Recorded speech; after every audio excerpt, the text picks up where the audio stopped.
eligible people on the call. Hello.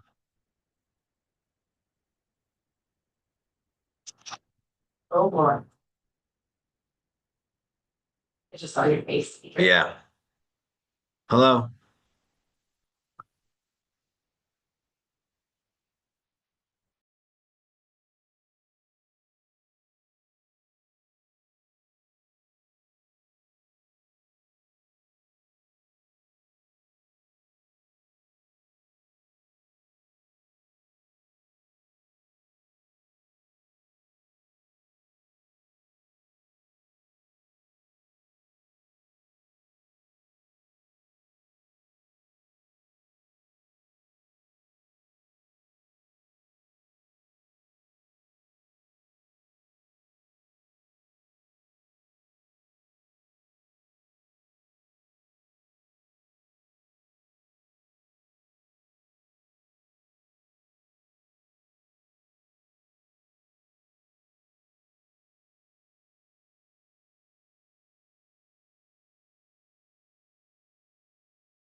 Day 2 of the Arkansas State Board of Pharmacy, June 2025 meeting. Today is June the 4th and the time is 9:05 a.m.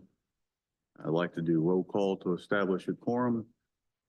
Dr. Beth Ann Davenport. Here. Mr. Harold Simpson. Here. Dr. Lynn Fouché. Here. Dr. Clint Boone. Here.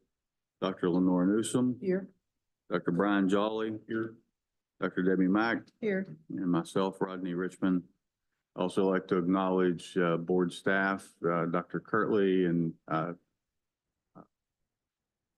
pardon me, and Dr.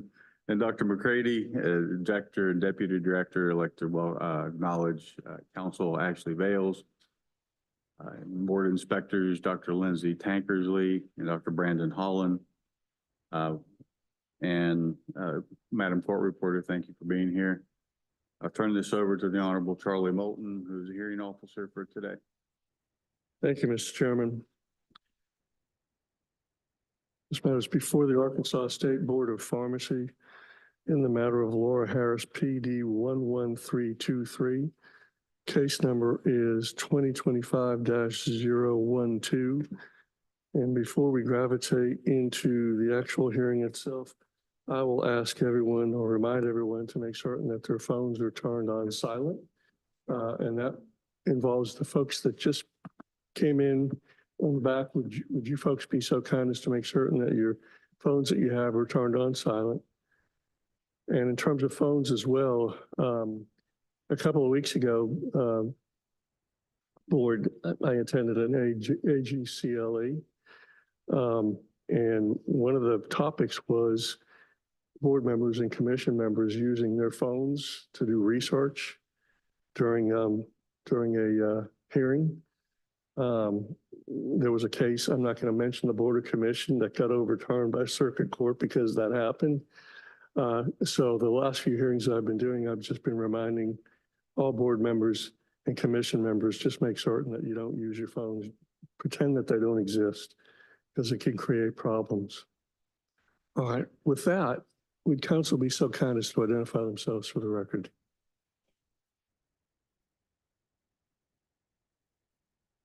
And no, I'm sorry, I didn't catch your last name. What is it again? BROCK. Thank you, Ms. Brock. Ms. Vales, would you be so kind as to identify yourself for the record, please? My name is Ashley Vales. I'm the general counsel for the Arkansas State Board of Pharmacy, and Ms. Brock has co-counsel as well. Okay. Oh, I'm sorry, ma'am. I wasn't certain. Would you be so kind as to identify yourself for the record, please? Okay, thank you, ma'am. I assume it's at some point you're going to be participating. I'm trying to figure out how.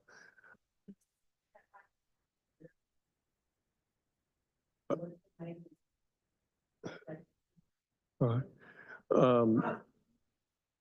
I'm trying to think about it procedurally here. So in terms of any examination, I'm gonna look at it upon you as being aligned with the respondent. So we would take it along those lines. I assume you'd be okay with that. Okay. Thank you, ma'am. Let me take judicial notice of both the statutes as well as the rules that are governing this proceeding. Specifically, Arkansas Code Pharmacy Law, Arkansas Code annotated 17-92-101 at sequence, as well as the Arkansas Administrative Procedures Act. I've got a pile of exhibits here. It looks like they are 1 through 12. Is that right? No, wait a minute. I think I have more tabs than I have exhibits. Is that right? Because I don't like to separate the tabs. All But you right, so should how have many do I have? 8. 8? All right. No, 7. 7. 7 paper, and I have 1 exhibit Okay. that's not on paper, but it's listed Understood. there. A phone call with Yes. Ms. Meredith and Mrs. Meredith and Dr. Meredith. Is that right? Okay. All right. And you should have, do you have copies for them? Well, let me ask counsel, any objection to the admission of exhibits 1 through 8, ma'am? Okay.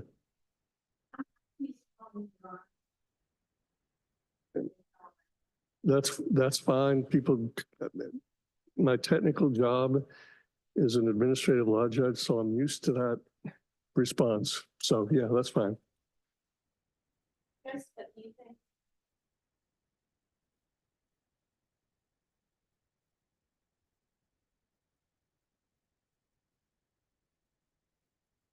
It's on if it's on green. Okay. In connection with Exhibit 4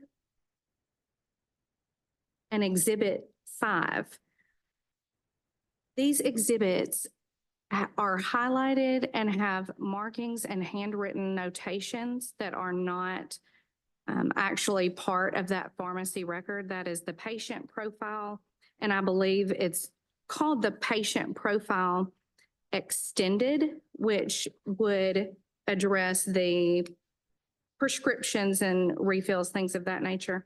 My objection is to having highlights by the board or handwritten notes of an investigator when this should just be simply the documentation originally of the pharmacy, because I think it's unfair to my client if they're highlighting things. All right. So your objection is to the circling of it looks like certain prescriptions as well as the highlighting. And unfortunately, the copy that I have is black and white, so it's kind of difficult to pick up on it all. But that's the basis of your objection. In that one and in 5, if you'll notice, there's some writing in, I don't know if that's pink or red because my eyes are terrible, but there are checks, there are circles, there are writings in pink or red that's just not part of that actual patient profile. And I feel like that is, an altering to an extent of that record. And so I would object to that extent. It should be the original documentation and not handwritten. All right, thank you, ma'am. Ms. Vales, do you have a response to that objection? I For do. 4 and We 5. can lay a foundation for that when I get to the testimony of Dr. Tankersley. This represents her investigative file. I mean, we can stipulate that those markings are not part of the Price Harris record, but I do believe that in Dr. Tankersley's analysis, she can mark those documents to reflect her investigative work. Okay, well, let me hold off on the admission of 4 and 5 at this point. Okay. And if you can lay a little foundation in terms of the relevance or the necessity of these markings, then we can take it up again as we go through it. I'm trying to figure out how we can publish the remainder of these to the board. I assume they haven't seen any of this at this juncture. It's So, not been admitted yet. yeah, I mean, typically what we would do, Ms. Brock, is if there's no objection, we publish it, we go off the record, give them a chance to take a look at it because they're coming at this with fresh eyes. And the reason that they are is we don't want to have any bias or any preconceived notion about what things should be. Any suggestions procedurally, Ms. Vales, about how to proceed?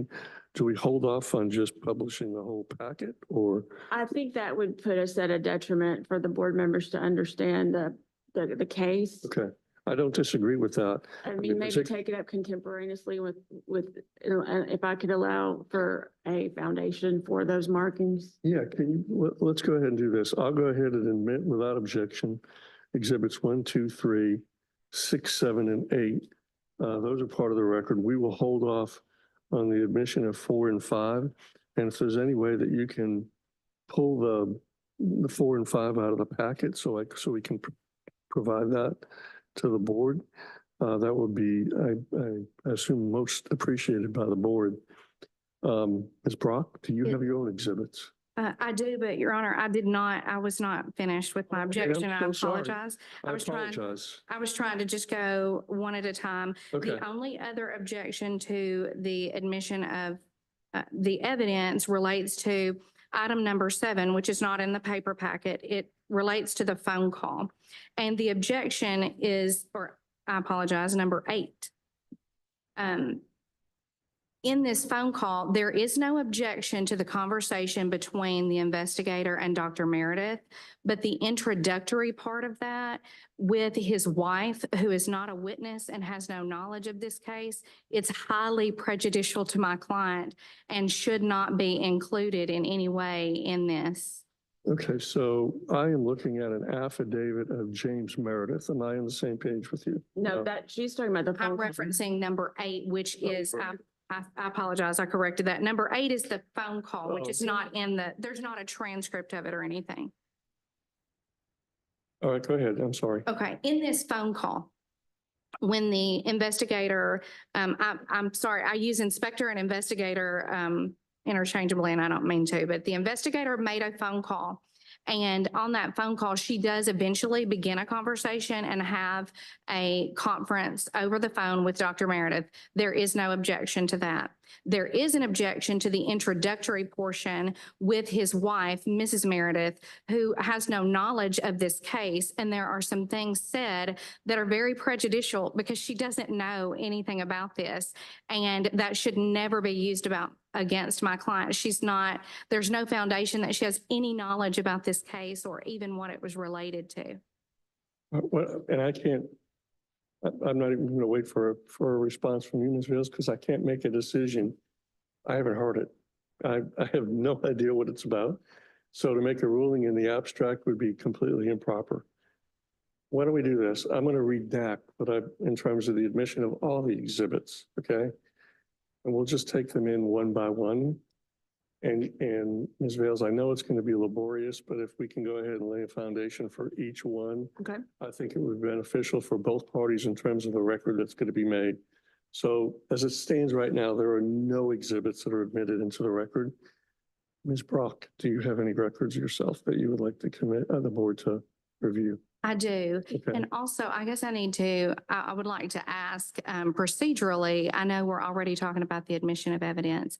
I had made a request just to Ms. Vales, and I believe it was, I'm sure she related to the board, but I requested a continuance because of the lack of time we had to prepare for today. Is there I need to make that on the record, but in case this does go on appeal, I hope it doesn't, but I need to make sure that my record is clear as to due process, notice, opportunity to prepare a defense and those things. And I don't know, time-wise, I don't want to waive those arguments by going ahead and discussing all of the evidence. And so I want to be upfront about that issue as well. Appreciated. In terms of the continuance, that is not anything that I have the ability to grant. It is quasi-dispositive in nature, and that's up to the board to make a decision on that. So why don't we do this? Why don't you make your argument on continuance? We'll have Ms. Vales respond to it, and we'll have the board take it up on a motion and a vote, and that way you'll have a record. Okay, All thank right. you. I'll give you the floor, make your argument on the continuance and why you need it, and we'll just go forward. Go ahead. Yes, thank you. In connection with this particular case, it began, I'm going to call the initial contact or the date at issue as January 31st of this year, January 31st, 2025. On that date is when, according to the scheduling letter or according to the order and notice of hearing, there was an inspection of Price Harris Pharmacy with Dr. Laura Harris there as the PIC. And that inspection is what led to today's proceeding. In connection with that date, and the allegations are set forth in the order, there was not anything, and again, I do not know the date of the phone conference, just so everybody knows. I'm not throwing anybody under the bus on that. I don't know when Dr. Meredith was contacted by phone because there's not a date on the phone call. But the next date in the record after January 31st is on April 7th. There is an affidavit from Dr. Meredith, and that is 2 months and 7 days after the inspection, after the initiation. And I added it up. It was 66 days that the inspector or investigator had all that information, and then we get the affidavit. It was then another month before the order and the notice of hearing. So we're now May 7th, 2025. So there's the initial contact and the date that all of this arises on January 31st. And then the notice of hearing and order is submitted or signed on May 7th. So that is then 96 days after everything was discovered. It's a fairly, I'm going to say the facts are sort of small. Everything was discovered on January 31st, other than the phone call and the affidavit with Dr. Meredith. Then my client, Dr. Harris, was actually then served by certified mail on May 12th. I added that up, and that gave her, from the day she was served by certified mail, that gave her 23 days, which was 15 business days because of the Memorial Day holiday. The reason that is significant, and I have pled to the mercy of Ms. Bales whenever I made this argument previously, that gave the inspector and the investigator in this matter months where they were prepared and they had the information, and I'm saying they because I don't know who all is involved. I'll say she, the investigator. Yet my client and myself, I was retained last week because I was gone. I've represented Dr. Harris for years, since 2018 or 19. I was out of town due to the holiday and my birthday's May 16th. I don't mind just saying I was out of town for a week then because of a family gift. So I have had about 3 business days to prepare because of the way that this was done.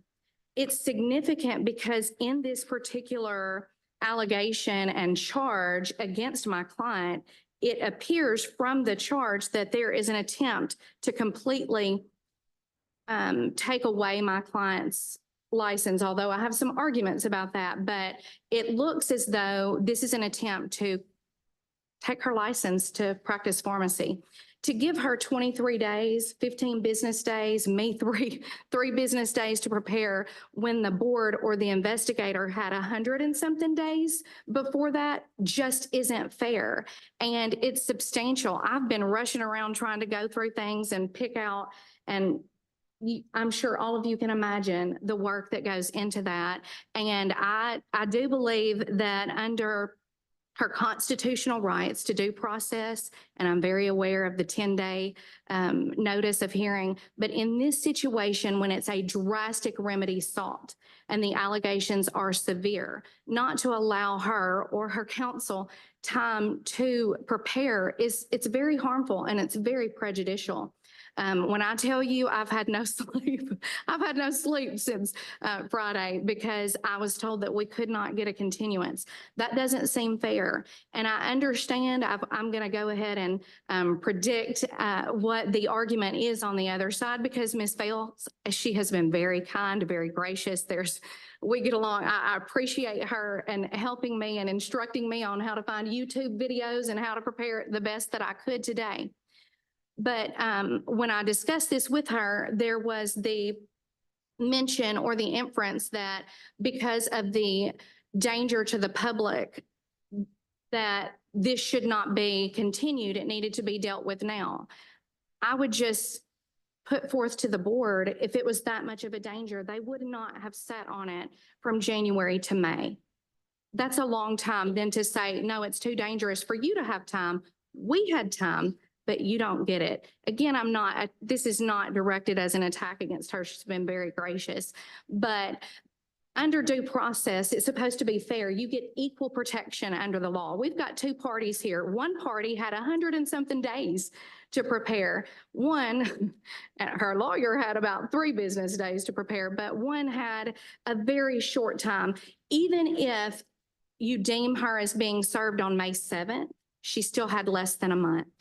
So I'm just pleading to the board today that she be allowed to have time to properly defend. Now, of course, I came and I'm going to do the hearing if y'all tell me that we have to go forward, but I do think it's unfair. Equal protection, an opportunity to put forth a fair defense, and I think that should be taken under consideration today, and I would appreciate that.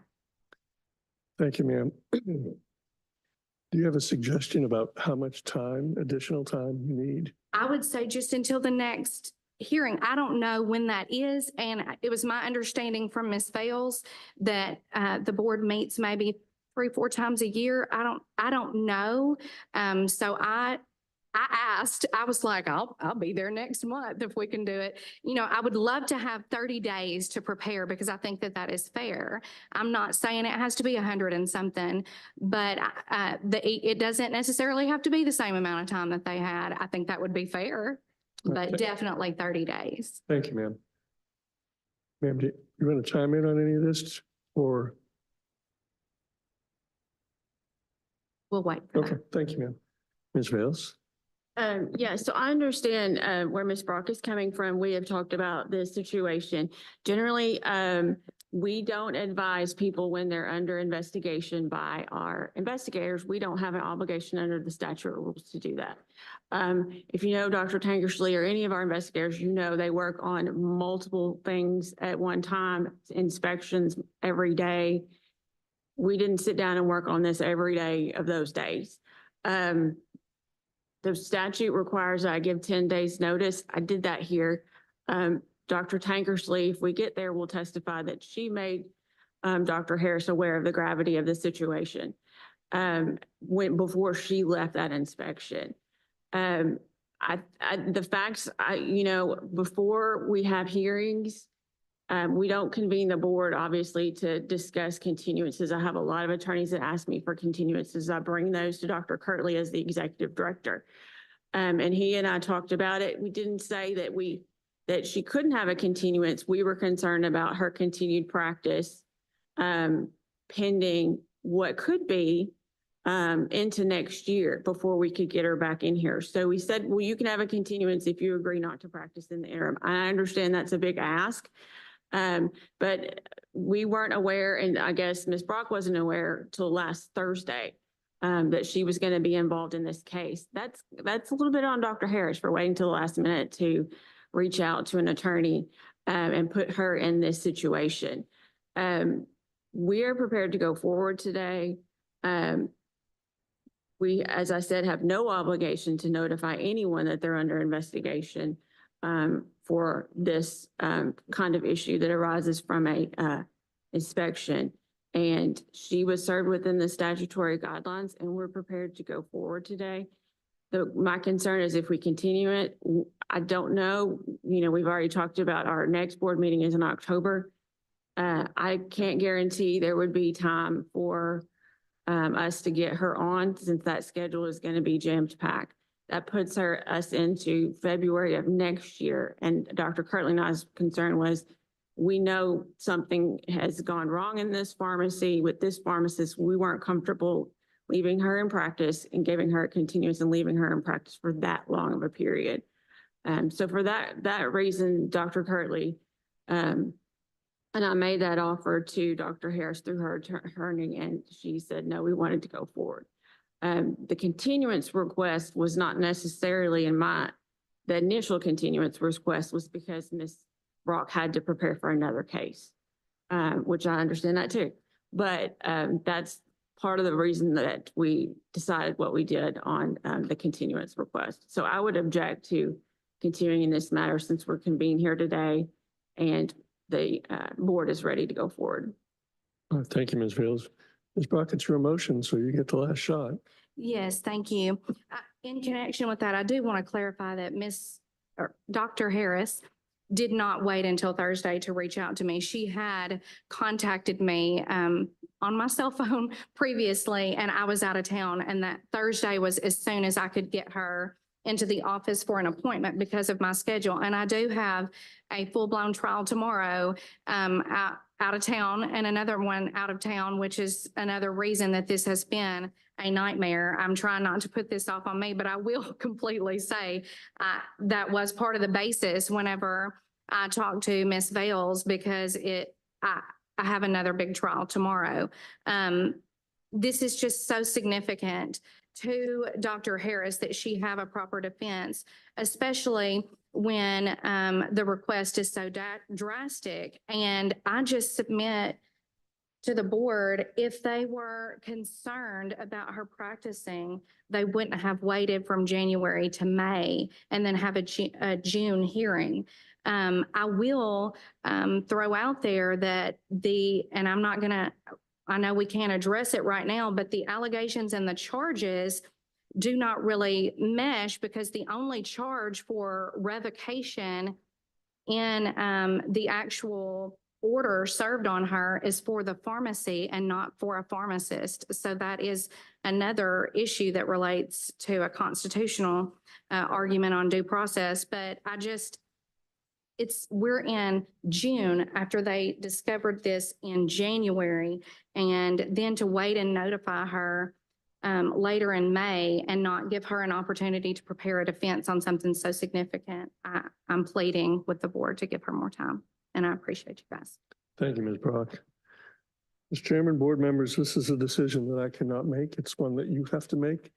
You can certainly go off the record and deliberate if you'd like, or you can stay on the record.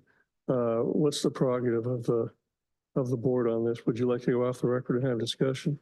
All right, we'll go ahead and go off the record. Before we do that, I'm sorry, man.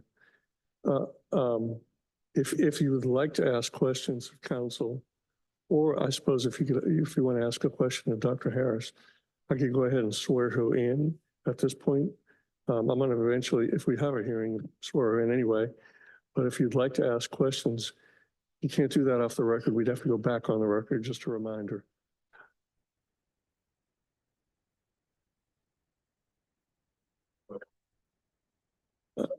I understand, Mr. Chairman, I don't have a crystal ball either, so we are off the record.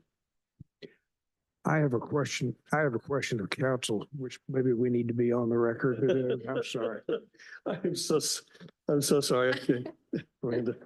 All right, we're back on the record. Mr. Simpson? Do I understand that Dr. Harris' license is not suspended and she's currently eligible to practice pharmacy? Correct. And Yes. do I understand that you made an offer that you would be willing to continue it if she would agree to voluntarily cease practicing during the interim? Yes, sir. And that was based on the amount of time that I anticipate us being able to find space for her back on the docket. Thank you. Any other questions for counsel? If not, we're off the record.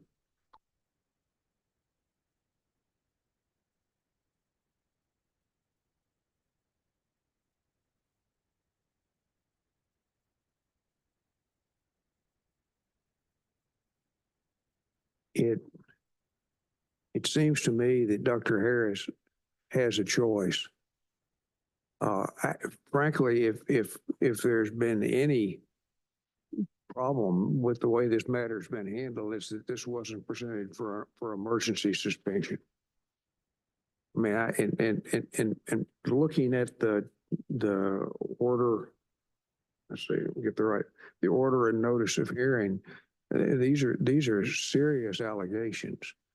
And while I understand that Dr. Harris would like to have more time to prepare a hearing, there's also the interest of patients that are being treated. And I think when you balance those two together, you either have a delay of the hearing with her not having her license temporarily suspended, or we go on and have the hearing today and resolve the issue.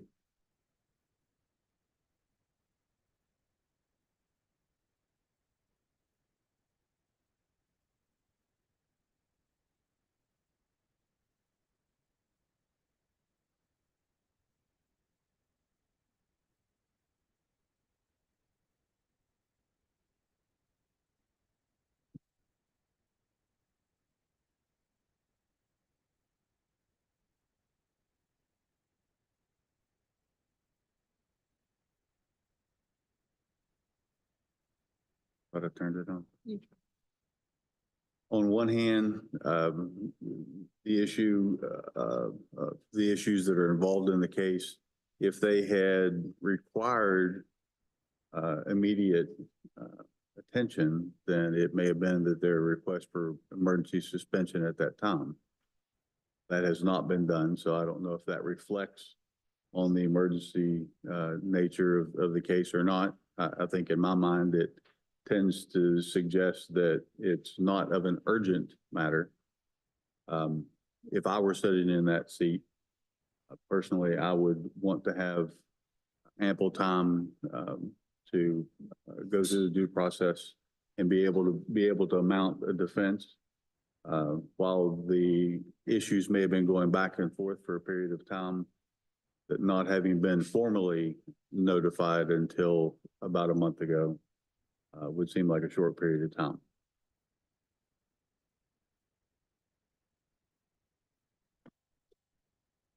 I would be, go ahead. If we're saying that the reason for asking her to pause practice is danger to the public, unless I'm missing something, what is that danger? What are we saying that danger is? Well, we haven't gotten into the actual allegations yet. I don't know if you've had a chance to. I glanced at it. I'm just, if the argument for not giving a continuance is that her practicing is a danger to the public, can someone help me with what that danger is? But it seems that the allegation is that she was issuing prescriptions for herself without actually contacting the physician. So that's the issue at hand. How that translates to lack of safety to the public, I'm not sure. Dr. Jolly? Well, I mean, having not heard really any details related to this case, just reading through the allegations, my interpretation is this was involving something that involved self-administration, drug for themselves. I don't see anything that indicates there was anything done that would have been harmful to an actual patient that was being served from the pharmacy. In the balance, I don't know the community that they practice in. I want to assume it's Forest City, but in the balance, I don't see the danger to the public and the need to pull the license. I'm okay with granting the continuance based on the argument. I agree. And I did read some of the letters of recommendation. I did as well. I think it is potentially a bigger issue to the public to leave them underserved. I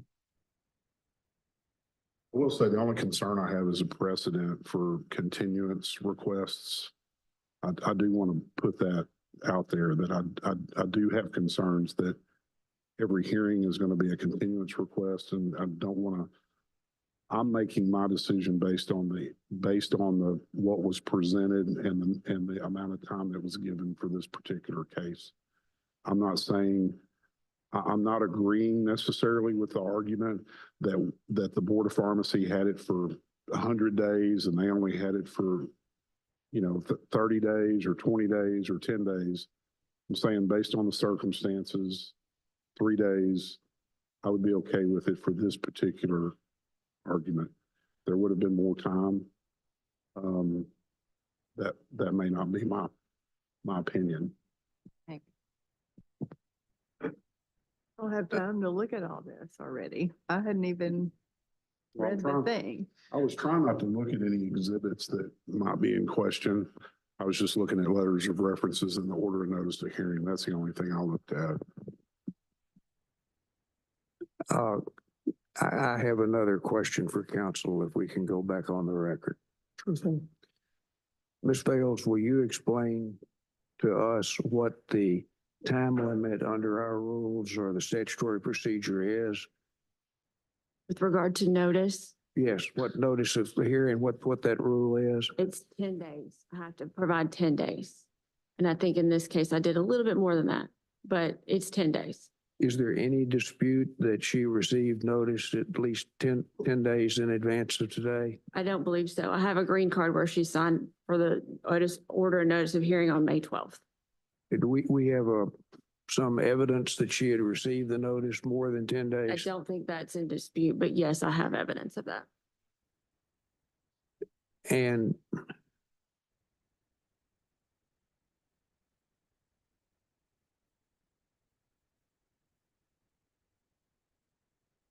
okay, that's all I have. Thank you.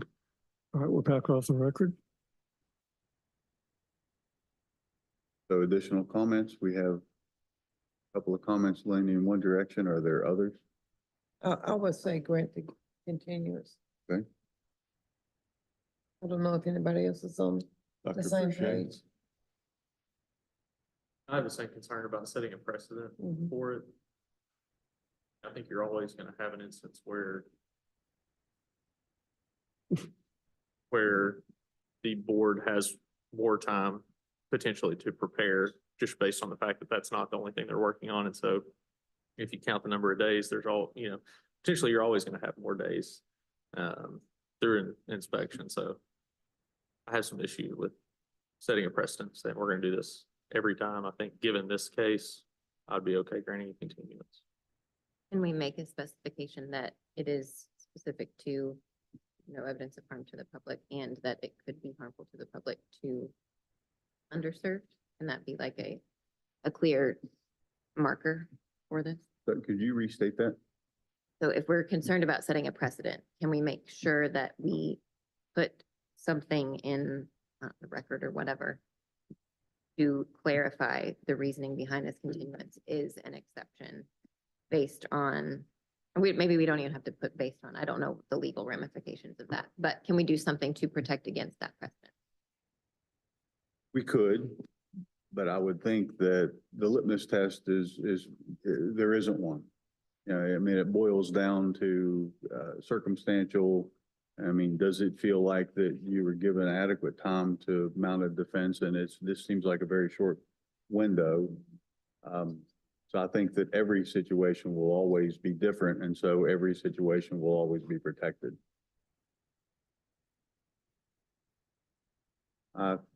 Do we want to do a roll call on this? Simpson? Okay.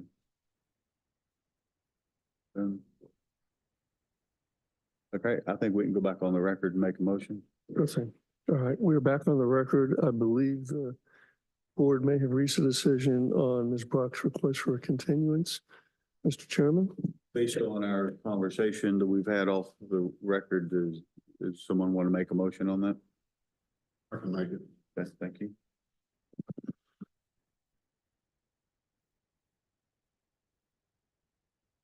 On the matter of Laura Harris, PD 11323, case number 2025-012. The defendant has requested a continuance of this hearing. I'll make a motion that, based on the limited amount of information that we have related to this case and what appears not to be anything that involved the public per se, that we grant the continuance. As far as when they can get in the next, I mean, I just have to leave that up to board staff to determine that. But my motion would be to grant the continuance and allow Dr. Harris to remain in practice until the results of the hearing. Okay, we have a motion by Dr. Jolly. Is there a second? I'll second it. Dr. Newsom, second. We have a motion and a second. Is there any further discussion? Yes, I'm concerned about one other aspect of precedent that we're dealing with here. And that is some precedent that we seem to be concerned that we can't look at at least the order and notice of hearing that's in front of us. That's clearly the issue that we're here to resolve. That's not something that we should be prohibited from looking at. And when you look at it, what you see is a situation where a pharmacist basically filled prescriptions for herself without orders from a physician to do so, and then fraudulently entered the documentation of that in the record of the pharmacy. For us to say that that's something that doesn't have the potential for affecting patient care simply because it's something that the individual pharmacist is self-treating with, I think is overlooking the obvious. You've got a person here who has been accused of fraudulently changing or making fraudulent records in this pharmacy. And we're basically, if we postpone this, we're going to let her continue to practice for the unknown future till a hearing comes up. And that's why I'm opposed to this motion. Now, you all can vote how you want, but I just wanted to make it clear what my position on that was before we did. Thank you, Mr. Simpson. Any further discussion? Mr. Chairman, I normally don't chime in on these things, as you well know, but the board keeps tossing around the term of precedent. And really on a continuance, they're independent. Every single one of them is different. Precedent is important, but it really applies to this board's decision on the merits. So if any of you get hung up on the concept of precedent, nobody's going to wave around the issue of precedent as it relates to a motion for continuance. They're all independent and they all have different factors. And you can decide to grant or deny a continuance based on whatever the board believes is in the best interest of all the parties. So I just want to make certain you don't get hung up on that. That really probably isn't applicable in terms of a motion for continuance one way or the other, however you decide. Your Honor, thank you for your guidance on that. Any further discussion? I would just note, I want to note in supporting my motion that the pharmacist has been in practice since January 31st. Just want that noted. She has been practicing for the last 4 months. Any further discussion? Hearing none, then all those in favor of the motion, please signify by saying aye. Aye. Any opposed? We have 2 opposed. I believe the motion carries, Your Honor. I think for the record, it was 1, 2, 3, 4, 5 in favor of the motion and 2 opposed, I believe. And I abstain. And you abstained? All right. If I may, can I add just for the record to note our objection, basically for the same reason that our public member, Mr. Simpson, discussed. Anything else we need to make in terms of the record? Ms. Vales, is there any possibility to pin down a definitive date? I mean, I will do my very best to get it in our next board meeting, which will be in October. We have dates for that. The problem is we have some statutory mandates involving timing, and those cases will need to be in front of the board. I don't know yet how many of those there will be, but we will have to do those before we do anything else. Does the board have the ability to call special meetings to conduct hearings? We do, yes, and we may have to do that before the end of the year, for sure. Like over the summer or something along those lines? I don't know how many hearings you have stacked up, but I am more than happy to, if I have the availability on my calendar to help you out, Okay, to do everything we possibly can to expedite it. okay. So I'll make a note of that. I will do my very best to get it on as soon as possible. And if we need to do a special hearing, I'll discuss that with Dr. Kirtley and advise the board members. right. Would you also communicate with me, Ms. Bales? Yes, of course. Okay, just to double check. The reason I'm saying that, I have a daughter going back to college and moving in, we I have have all, that same problem, so Right. we'll be in Okay. touch. thank you. We'll try to manage to get everybody on the same page in terms of the procedure. Well, thank you, board, very much. It's a fairly short process or procedure. Hope I helped you out one way or the other, and hope to see you again and hopefully in another month or 2, if that's possible. If not, we're off the record. Thank you. Thank you.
was going to be my only one, which is why I did my summation speech there. But Ms. Bales told me that she would have tackled me before I get out the door if I tried to wander too far. All right, this next item on the agenda, style before the Arkansas State Board of Pharmacy in the matter of Deborah West, PD 07739, and Heather Harris, PT 09303. Case numbers 2025-021. Will council be so kind as to identify themselves for the record? Mr. O'Quinn?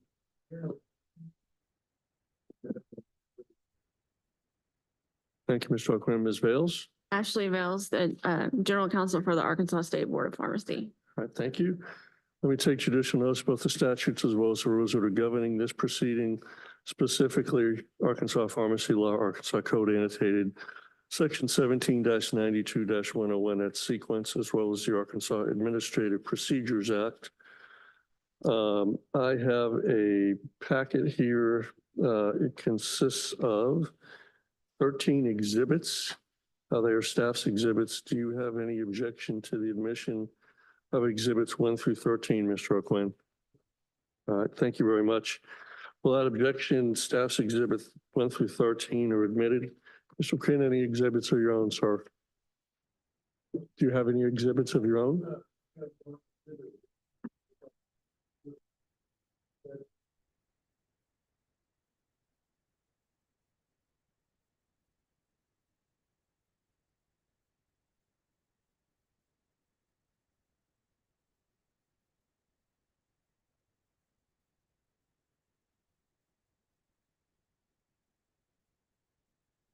Are they previously marked, Mr. O'Quinn? What do you have them marked as? All right, let me just get some clarification. We'll just make them respondents, if that's okay, 1 and 2. Ms. Vales, have you seen a copy of these documents? I have, they've been presented to me and they have been loaded on the board's tablets already. If you look on your tablet, there are 2 folders for this hearing. Mr. O'Quinn's exhibits say O'Quinn Exhibits West and Harris, and then our board exhibits are under O2 West, Deborah, and Harris, Heather. So there's 2 different folders for all of the exhibits. Okay, so they've already been admitted? They've not been admitted until you tell us, but I did load them on the packet on the board tablet. All right, thank you, ma'am. Do you object? I have no objection. All right, thank you, ma'am. Without objection, respondents exhibit 1 and 2 are admitted. Ms. Vales, how many witnesses do you have? I have 1, All right, Dr. Mr. Tankersley. O'Quinn? We have 2. Both of them clients? Yes, sir. Okay. You want to do an opening statement? You want to waive? Ms. Vales? I will waive opening statement. Mr. O'Quinn, since she's waived, I'm going to respectfully ask you to do the same thing. Board members, do you want to go off the record for a few minutes, give you a chance to digest these documents that have been admitted? And then once you do that, we can come back on the record, or do you want to just press forward? What's the prerogative of the board? Okay. With that, Ms. Vales, go ahead and call your first witness, please. Call Dr. Lindsay Tankersley. And would you be so kind as to raise your right hand? Do you swear or affirm the testimony you're about to give in this hearing is going to be the truth, the whole truth, and nothing but the truth? I do. Thank you, ma'am. Ms. Vales? Dr. Tankersley, for the record, tell the board members what your job here is at the board. I'm an inspector investigator.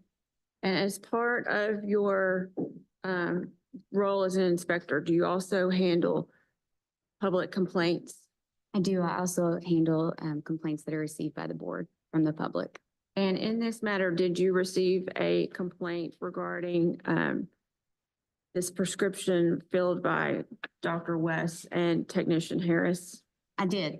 Can you tell the board, and let's just refer to that complaint, is that exhibit number 4? Yes. And tell the board just briefly what the complaint alleges. So received the complaint December 14th of 2024 from a very concerned mother of a 2-month-old that had visited the food giant pharmacy there in Harrisburg. Son was prescribed famotidine liquid, and was given a bottle and dosing syringe that would be indicative of a 2.3 milliliters once a day dosing. The patient, the infant, was extremely fussy, irritable, sick, was inconsolable. The mother reached out to the pharmacy to try to figure out what had occurred. Pharmacy did the math on the prescription as dispensed and said, you shouldn't be out yet. She was out, thought she needed more of a refill because baby was still kind of in the same condition as prior, with the fussiness, dizziness, diarrhea, vomiting, and even fainting. She did end up taking her son to the emergency room per the complaint. And then they discovered that the patient had actually been dispensed the wrong dose and had been taking it for about 3.5 weeks. Okay, and for the record, tell the board members what famotidine is used to treat. Famotidine would be used to treat acid reflux.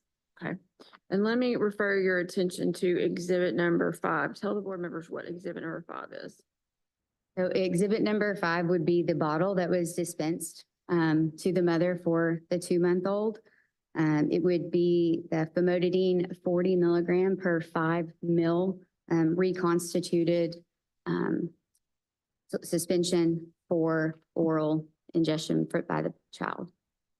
Okay, and what was the directions on the bottle? The directions were to take 2.3 milliliters by mouth every day as directed. Okay, and did you receive this picture from the mother or did you receive this picture from the pharmacy? This picture, as well as the dosing syringe, that's the third picture, were received by the mother. I received them from the mother. And then it's marked on page, I think that's 13, the dosing syringe. Can you describe what's in that picture? So this would be a 3 milliliter dosing syringe here, which would be appropriate for a 2.3 milliliter dose had that been correct. And based on the information that you received from the complainant, what did you do next? So as always, when I receive a complaint and gather any basic information from the complainant, I reach out to the pharmacy, give them the complaint that was submitted, as well as pictures if I get them, and say, please write me a response, give me a statement. In this case of everyone that was concerned in the filling of this prescription. And with this one as well, I asked for an audit trail to indicate which technician and or pharmacist was involved in each section, and the original prescription, most importantly, to see if it was dispensed correctly as prescribed. And the pharmacist complied with your request, correct? Absolutely. And based on what you were provided, what did you determine at the close of your investigation happened with this particular prescription? So it seems with this prescription that the prescriber, as they often do, sent over a prescription for the specific drug product of famotidine 1 milligram per 1 mil. And that is not a commercially available strength. The strength that is commercially available would be the 40 milligram per 5 mil bottle, which is common on every pharmacy shelf. And the 1.3 milliliter dosing would need to be converted to the proper milliliters to reflect that dose in the strength of 40 milligrams per 5. It seems through the entry of the prescription, selection of the drug, and not miscalculation, I guess, but is a miscalculation of dose, the 1.3 milliliter that was meant for the dosage form that was 1 milligram per 1 mil was just transferred over to the 40 milligram per 5 mil product, resulting in an 8-fold increase in dose that should have been. So we should have been at I believe 0.285 mils. So we would round that to 0.3. So it seems that the product identification when it was entered, was not done correctly to reflect the commercially available product. Then the calculation to correct the dosing as per prescribed by the prescriber was also not done. And then that passed through the pharmacist that did the final check as well and was not discovered, was dispensed to the patient. Mother dispensed it to the patient until she ran out, which she ran out early, as you can see from the quantity. And then she returned to the pharmacy either for a refill because she thought she was dosing it correctly. And at that point, through some running of, I believe they tried to run the prescription again to fill it as is. And it got a few more looks at that point and the error was discovered. So let me refer you back to Exhibit 7. And that is the original prescription and the audit trail. Is that correct? Yes. And tell the board what these documents support what you've just testified. Is that a fair statement? Yes. Okay, so let's go over, I guess, page 19 on Exhibit 7. What is that? So page 19 would be the original RX image. I mean, not the image. This would be the label that was dispensed on the patient. It was a copy of the label that I had requested that shows the dosing of 2.3 milliliters by mouth every day.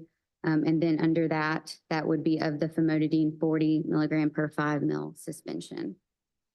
Okay, and page 20, the next page, tell the board what that is and how that aligns with your investigation discoveries. Page 20 is an image of the e-script that was received by the pharmacy for this patient. As you can see, about halfway down, medication described. Physician prescribed famotidine 1 milligram per 1 mil suspension.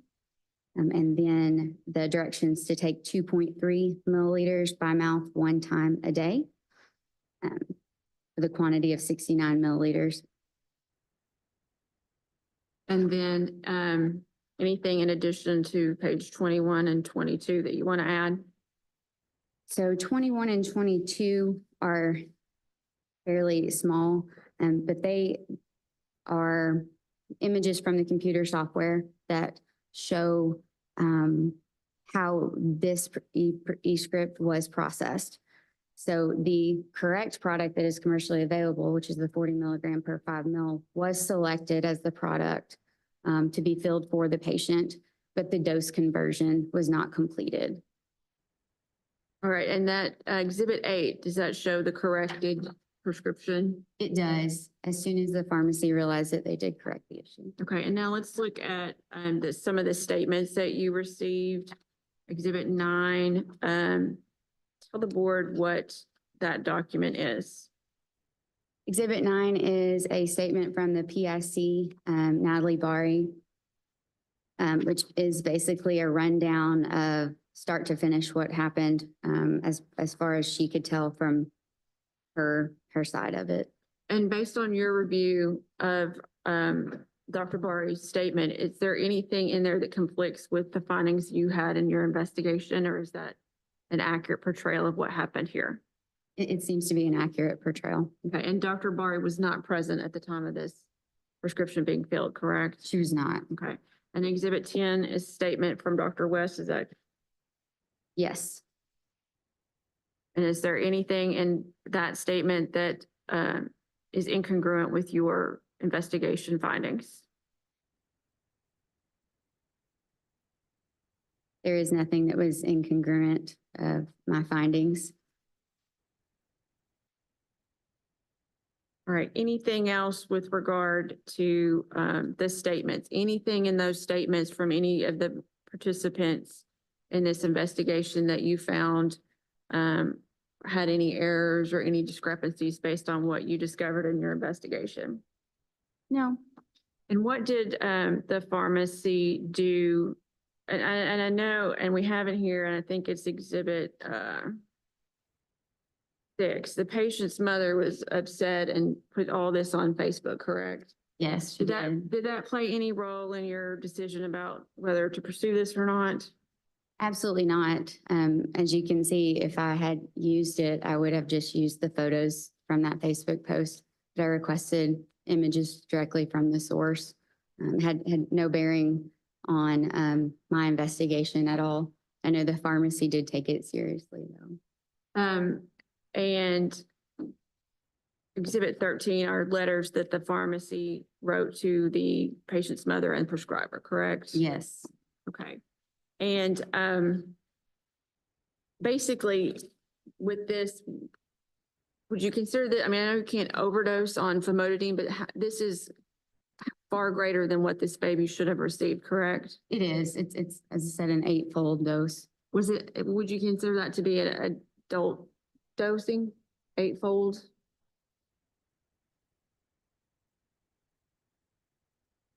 Making you do math.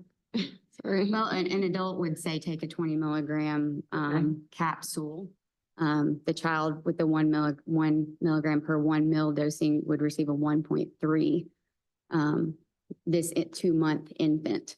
So it would, even if you multiply that times 10, you're at half an adult dose. But again, we have a 2-month-old, not a 7-year-old or an 8-year-old. You know, we're talking under 20 pounds, I would say.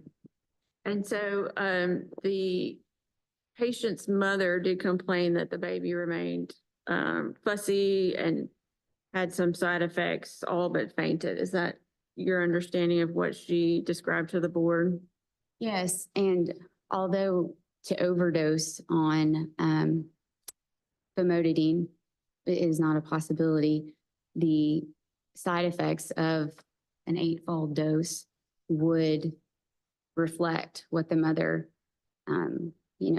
described as the symptoms the child was having that caused her so much alarm. She wanted to seek emergency care, especially when you're giving a medication that should be easing the symptoms that are increasing.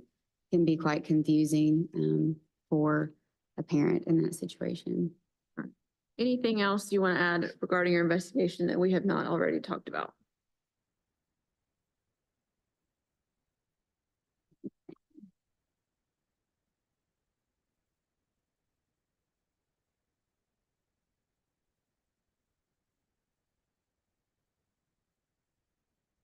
No, I think that's it. All right, pass the witness. Thank you, Ms. Vales. Mr. O'Quinn? Just briefly, Dr. Tankersley, thank you. So when you got this complaint, you reached out to the pharmacy, correct? And asked for records and their side of what happened? Yes, sir. And they were cooperative with you? Yes, sir. Okay. And they took it seriously? It seemed as such, yes. And they notified the doctor and had also apologized to the mother verbally and in writing? That is reflected in the exhibits. So, and as I understand, the genesis of the problem is famotidine, Pepsid, is an antacid, correct? Yes. Okay, and the doctor prescribed 1 milligram per 1 milliliter, correct? That is the drug product that was prescribed, Okay. not the dosing. And the doctor wrote to take 2.3 milliliters, correct? To take 2.3 milliliters of a bottle of 1 milligram per 1 mil strength. Yes. And that would have been a correct dose that the doctor wanted at least was 2.3 milligrams. Had that dosage form existed, and because there is a commercially available form in the 40 mg per 5, it's not a compoundable medication. So in essence, that dose does not exist. So they should have, what the pharmacy should have done is take the commercially available product and do the conversion to make it into a 2.3 milligram dose. It would take a 2.3 milliliter dose to a 0.3 milliliter dose. Right, Yes. so there was And the a- 2.3 milligram, yes. Okay, so basically it was a 8-time dosing error, conversion error. Yes, sir. I believe that's all I have. Thank you. Ms. Vales, any follow-up? I have a couple of questions. So Dr. Tankersley, the conversion, the miscalculation on the conversion, who in the pharmacy do you attribute that error to? Ultimately, I would attribute it to the pharmacist that was supervising any and all technicians at that time. But it seems that the improper conversion, the entrance of it occurred when the technician was doing data entry. All right, thank you. Mr. Quinn? Nothing further. Board members, any questions?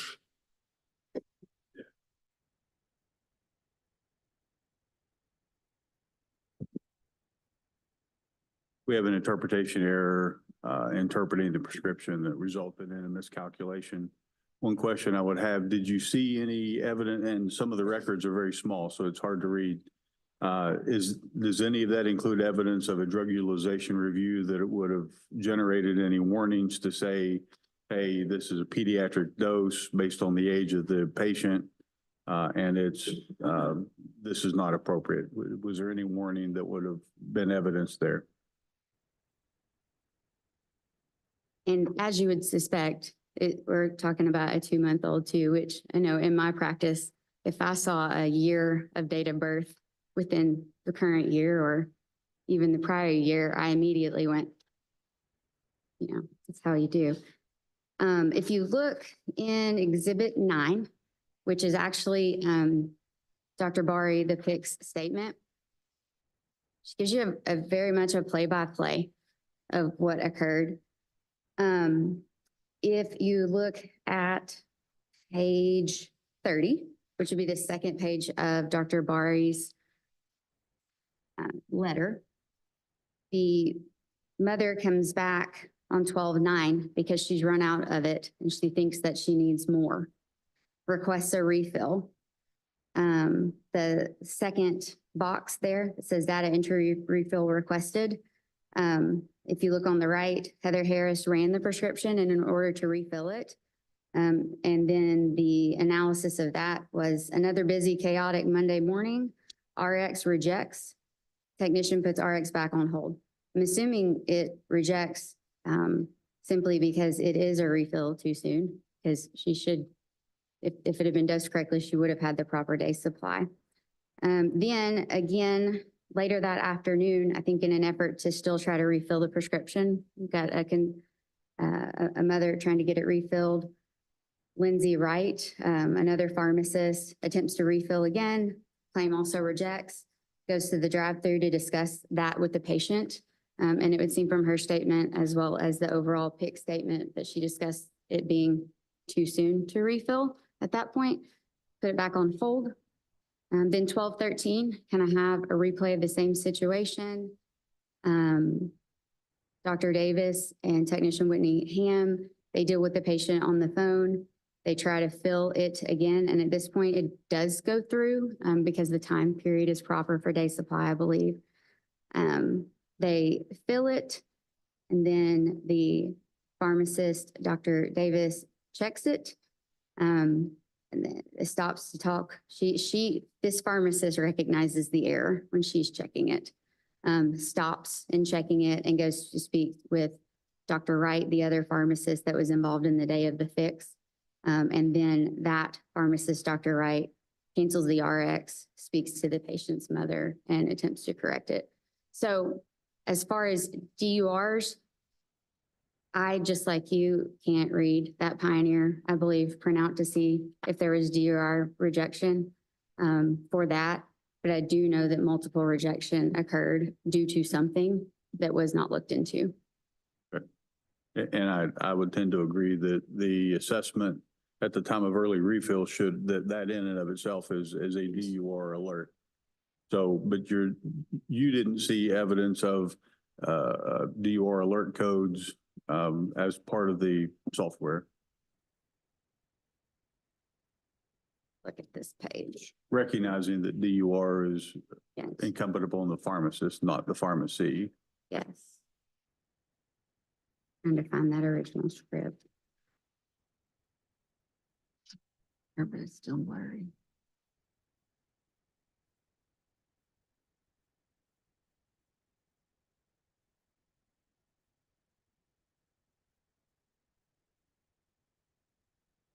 I don't see record of it, Rodney. Having dispensed it before, I can guarantee it popped. Thank you. Any Dr. other board Richmond, members? I apologize.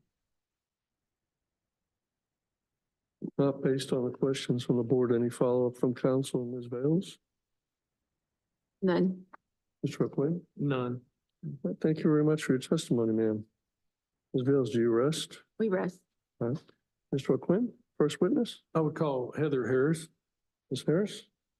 Would you be so kind? Do you swear or affirm the testimony you're about to give in this hearing is going to be the truth, the whole truth, and nothing but the truth? Thank you, ma'am. Probably pass that mic down.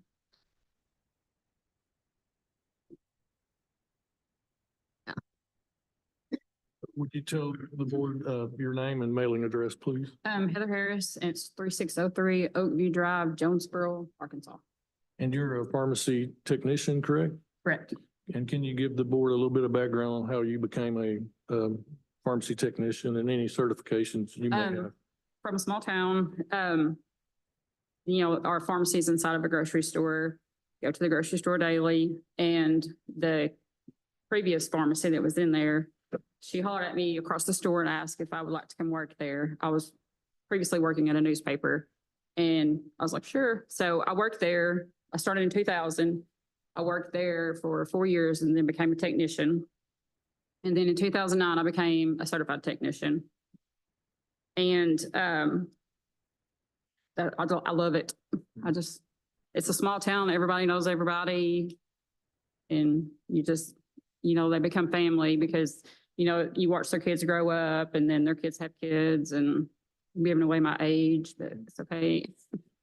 Other than the current incident, have you ever had a patient complain about a prescription error that you were involved in? No, And have you had any disciplinary issues with the board? no. So let's go to the incident, and you've heard Dr. Tankersley describe it. In your role you were the first person that entered the prescription, correct? Correct. And just tell the board what you did and how the prescription went from 1 milligram per 1 mil to 40 milligrams per 5 mil in the conversion process. The e-script comes over from the doctor, and it's, 1 milligram per mil, which is like Ms. Tankersley said, it's not commercially available. So I turn and walk to this pharmacy shelf, pull the famotidine 40 per 5 off of the shelf, inputting it.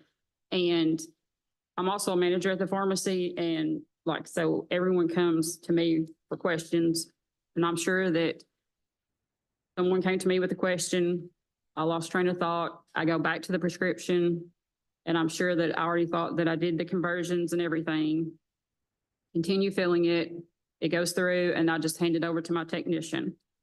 And everybody missed it. So, and the e-script, does it pre-populate some of the screens on your? Yes. Your It, end? it didn't pull the famotidine, but it pulled the instructions over. And that's why I assumed that I had already changed it to the correct dosage. And I don't know what I did. So when you got interrupted or whatever happened, the 2.3 milliliter dosage was already pre-populated and you just didn't convert that to Correct. the 0.3 milliliters. Correct. Because I do calculations all day, every day. And did you have any interaction with the mom afterwards? No. Okay. Have you've submitted a character letter on your behalf as Exhibit 1, respondent Exhibit 1? Yes. And who is that from? That is from the other pharmacist at Food Giant Pharmacy, Lindsay Wright. And Dr. Wright has actually ended up being alerted to the error when the Yes. patient tried to refill it? Yes. Okay. And then you also have a CPE monitor statement. It looks like they're both the same, so maybe there's double copies, but what patient safety and reporting errors, a guide for pharmacists and technicians. As Yes. part of your technician license, do you do continuing education? For the state license, no, but for my national license, yes. So you proactively have taken this particular course for 1 hour of credit, it looks like? Yes. And I believe that's all I have. Thank you. Thank you, Mr. O'Quinn. Ms. Vales? Few questions. So to Dr. Richmond's point, did a DUR pop up? Do you recall? Not that I recall. Would it normally in your It experience? should have, but our system is weird sometimes. Sometimes, it will, sometimes it won't. But just from the beginning to the end, I really don't know what happened. Okay, but you know that you didn't do any kind of conversion? Okay. Now, at the time, I thought I had already done it, but thinking back, I didn't, Okay, clearly. okay. All right, I don't have any other questions. Mr. Quinn? Next witness I call would be Deborah West. Give her your microphone, sir. Hold on a second. Board members, any questions? Yes, ma'am. I have one, just to make sure I'm following this right. Is this only against the tech, or now we're gonna hear that it's against pharmacists? If you'll look at the order and notice of hearing, both Dr. West and Technician Harris are charged. Okay, when it started with the tech, I was just confused. Yeah, we're maybe doing it in reverse order, but yes, they're both charged. And you have different, if you go through the order, there's different charges for Respondent West, and there's different charges for Respondent Harris based on their role. I have one question. Had a DUR popped up, would you have had the electronic authority to override it, or would it have had to go to a pharmacist? Well, depending on the DURs, we have like 2-letter DUR overrides, and then we have 5-letter DUR overrides. Usually if it's a 2, it's just, minimal. If it's a 5, I have to get a pharmacist to look at it. Like the system requires that, or you Oh, just have to just- notice it? For me, I want the pharmacist to check because it's usually, an interaction or something. So I always ask a pharmacist to come. But the system does not require that. Right.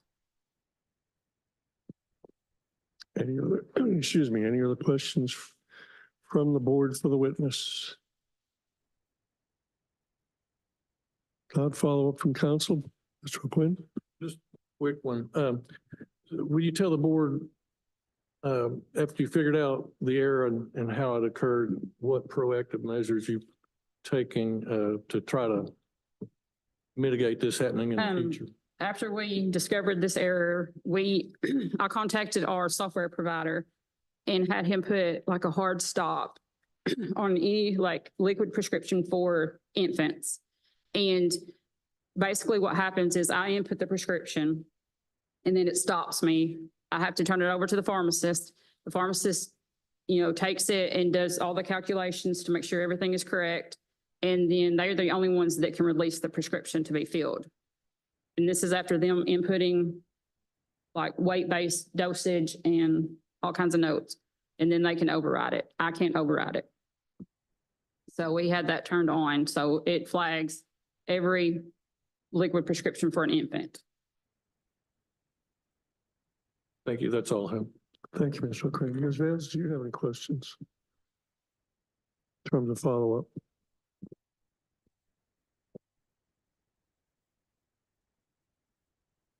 Okay, if you look at that prescription in the board's exhibits, those are numbered at the bottom, so I need you to look at page 20.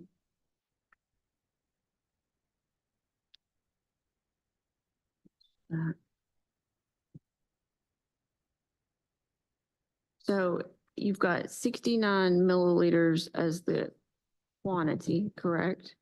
Correct. And the directions say take 2.3 mLs by mouth 1 time a day. Yes. Would that not result in more than a 30-day supply? Well, it only comes in a 50 ml bottle. So we would have just documented it at a 50 ml like package size. Does that pose a red flag for you in reviewing this? Not usually. Not 'cause usually. More times than not, doctors will call in, say antibiotics, and they'll put exactly like what a 10-day supply is. And it may be like 15 or whatever, and the bottles only come in, 50, 75 or 100. And we just, document it's the smallest package available, or, we give them what, because we don't really break liquid stuff like that. So that's what we would just document it at 50 mils package size. Okay.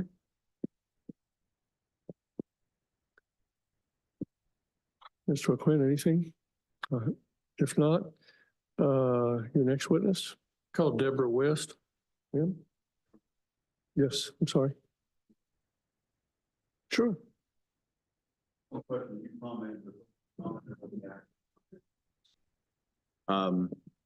Said that as part of the action plan that the liquid medications had a hard stop. Yes, sir. Is it only liquids? Yes, because usually creams is only other thing really usually ever prescribed for infants. And, we counsel them and, go over everything with them about that. But yes, it's just on liquids. Okay, so that brings another question. So is this only infant or pediatric in general? Because older children can certainly have chewable tablets or other things. Infants. So this is only for infants? Yes, sir. Okay, thank you. Sorry. And then y'all don't have any other DURs? Does the pharmacist get DURs daily on different kinds of prescriptions? Or have Yes. y'all only set it up for infants? It's on it's on a lot of prescriptions, but we only have the hard stop for the infants. Hard stuff. That the, Okay. I can input it and everything, and then it just stops. And I have to turn it over to the pharmacy or the pharmacist, and she has to put weight-based calculations in and everything, and then she can release it to be filled. So So you it's had kind a- of like a, You had a hard stop Yes, it's a to your hard stop. DUR program. Yes. Any other questions from the board, council? Ma'am, thank you very much for your testimony. All right, I was in the middle of swearing you in, ma'am. Would you be so kind as to raise your right hand? Do you swear or affirm the testimony you're about to give in this hearing is going to be the truth, the whole truth, and nothing but the truth? Yes. Thank you, ma'am. Mr. O'Quinn. Dr. West, would you tell the board your name and mailing address, please? Deborah West, 48 County Road, 782, Jonesboro, Arkansas. Ma'am, you're a little soft-spoken, and that's fine, but in this instance, if you could be so kind as to try to use an outside voice, I know the board members would appreciate it. Go ahead. Yes, sir. And Dr. West, you were the pharmacist that was second in line on this particular prescription?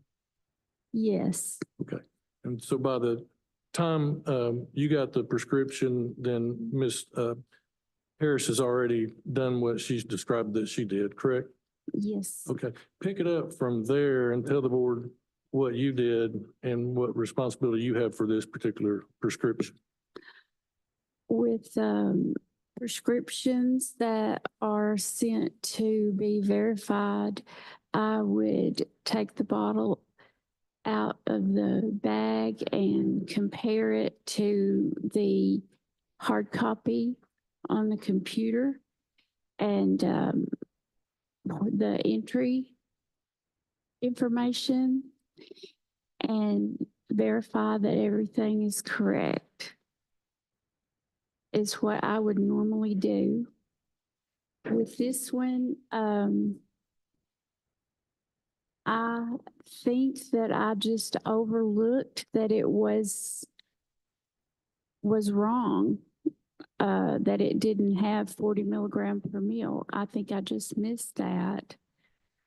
And it's definitely my fault and I'm responsible. And I know that this is serious. And even though that the patient was not ultimately harmed, I take it very seriously because it's a serious mistake. So what, after reviewing this and how it happened, how did it come to the pharmacy's attention that this error had occurred? How did it initially come to light? The mother called back after a period of time needing a refill, correct? Yes. And it was not refilled at that time because why? It was too soon to be refilled. The patient's medication should have lasted, even though the dosing was entered incorrectly. It should have lasted, and so the patient running out early, we asked if it was if she spilled some and she said no. So, you know, we explained to her that the insurance wouldn't pay, or Lindsay did. I was not there that day that the error actually was discovered. A relief pharmacist there, so I don't work every day like Lindsay and Natalie. And when the error was ultimately discovered just a few days later after the mother had called, Yes, and who discovered that? Edra Davis.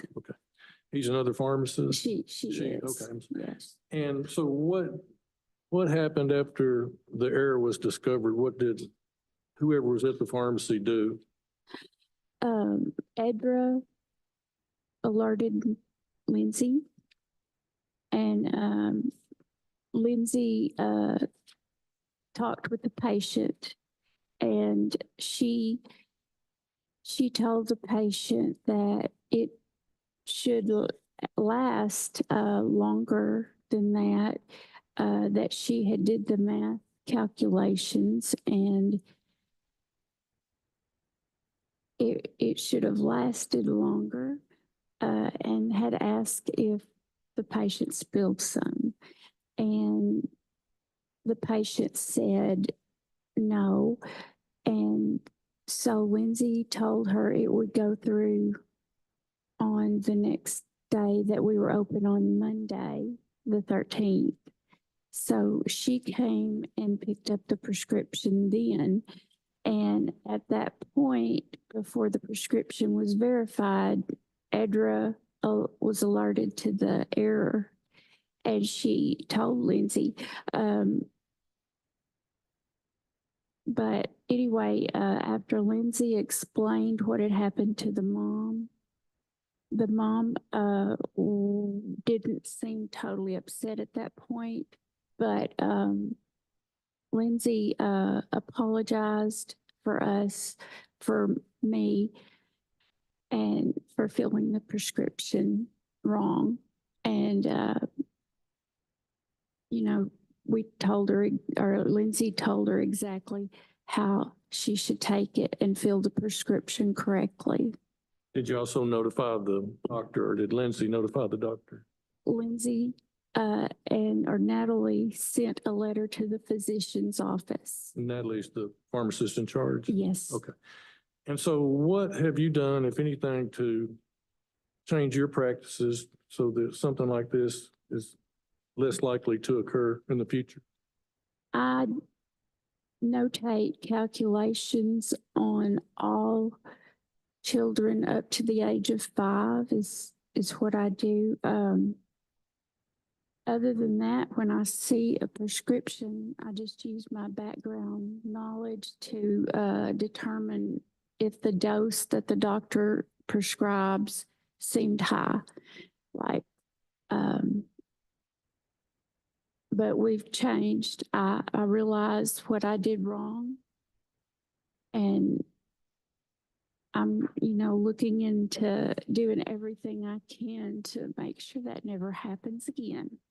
And Do you use a resource like Lexi drug? yes, I have Lexi drugs. In fact, I actually did not have it on my phone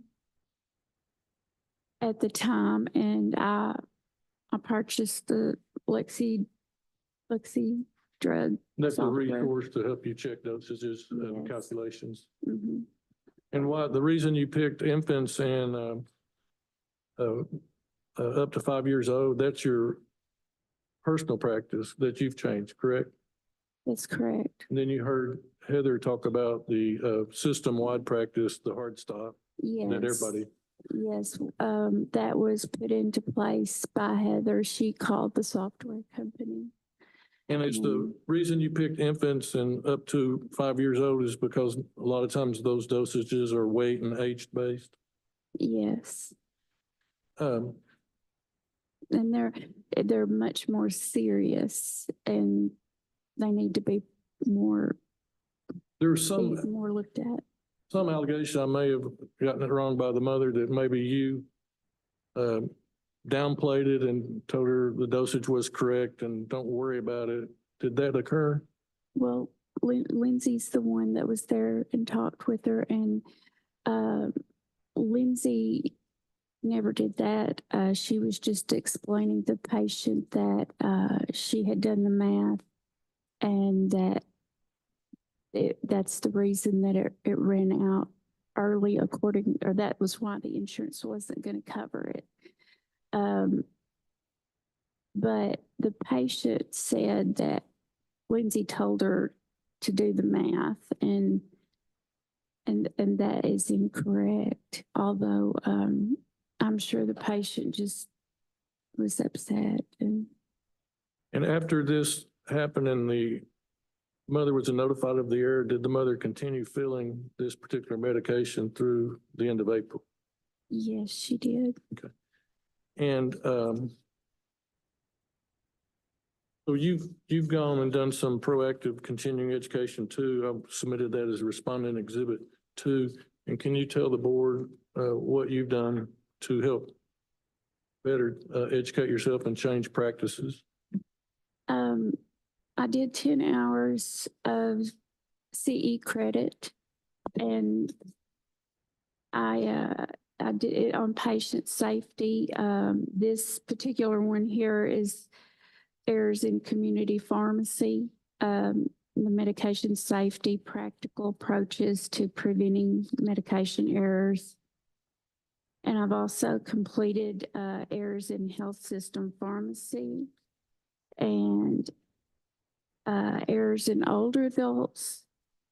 And then more specifically, I did the one for pediatric patients, medication safety, a focus on pediatric patients. And I feel like it was really good for me to do, and I feel more confident that I will not make this same error. And like Ms. Harris, you accept responsibility that you made an error and you acknowledge that? Yes. Okay. Thank you. I'll pass the witness. Thank you, Mr. O'Quinn. Ms. Vales? Dr. West, I think Mr. O'Quinn said you were second in line, but you were the only pharmacist involved in filling this first prescription. Is that correct? Yes, ma'am. And by the timeline that you and your colleagues have provided, is it a fair statement that to say this baby took this excessive dose for 15 days? She had mentioned that she was out of it and had been out of it for a few days. We calculated that she took the dose for about 14 days, yes. 14. Yeah. Okay. And did you initially in filling that prescription have any contact with the patient's mother? I counseled the patient's mother, but I don't remember the specific consult. You don't remember if you specifically what you said? I don't remember what I said. Okay. I don't. But I always counsel. But wouldn't you have Patients. discovered the error if you had counseled and looked at the prescription at that point? Yeah, if I would have seen the error, I mean, I would have stopped and called the doctor and, clarified, but I overlooked it. Okay. And you don't And- recall what you said to the patient's mother at that time? I would have went over the dosing and. But do you have a specific recollection? Not a specific Okay. recollection. And let me refer you to Exhibit 12 in my board's packet, and it's a statement by Dr. Lindsay Wright. What page? It's Exhibit 12. It's on page 46. 46. Okay. Get that for her.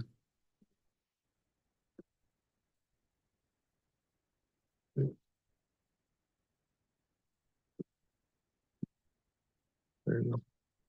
Here you go. You have that? It's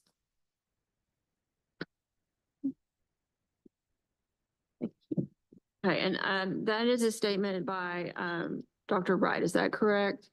Yes, ma'am. Okay, and if you'll look on the paragraph marked Monday, 12/9/24. If you read that paragraph, there is a quote that Dr. Wright said, well, if you do the math, and speaking with the mother. Do you see that? Yes. Okay, and then underneath there, it says a note that she confesses she didn't notice the dispensing error on that date. Is that your reading of that as well? Yes, ma'am. Okay.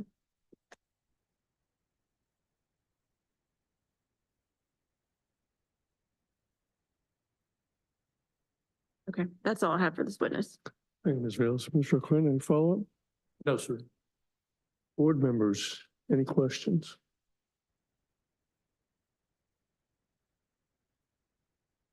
What is your process for checking a prescription? Like when you say you verify, like what do you do? I compare the first thing that I would have done is look at the NDC number on the bottle and compare it with what's in the computer. What I normally do then is look at what's on the hard copy of the electronic prescription and compare it. And that's what I missed when I checked the prescription. And I'll look at the dose, the drug, the dose, you know, the patient name, the directions, the doctor. I just go down through and verify everything. And if it's all correct, then I hit save and continue and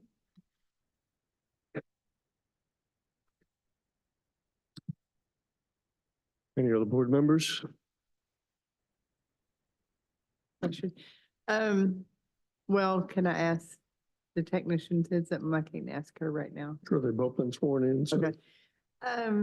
You said when they need to be verified. Does every prescription not get verified by a pharmacist? That made me feel like only certain things were verified. The hard stop is just for infants. Right, but, But yes, the pharmacist looks at every prescription, okay. yes. like every single prescription. We have, it's, can't think of what it's called. But it's like they scan the prescription and the prescription pops up and everything is verified. But yes, it has to go through the pharmacist. But DURs do not. Yes. Depending on how extreme they are. Who decides that? Like I said, it's usually like a 2 DURs, usually But it's left up to your clinical. when they scan to check, it pops up the DURs also. And they can override them there, or like I said, when I have, 5 liter, I call them to my station, to look at it. But also when they scan it to verify it and everything, it pops up also. Then Dr. West, would there have been a DUR that you would have had to override? I believe there would have been that there would have been, because we see all the DURs, every one of them we see, even though she's already seen them.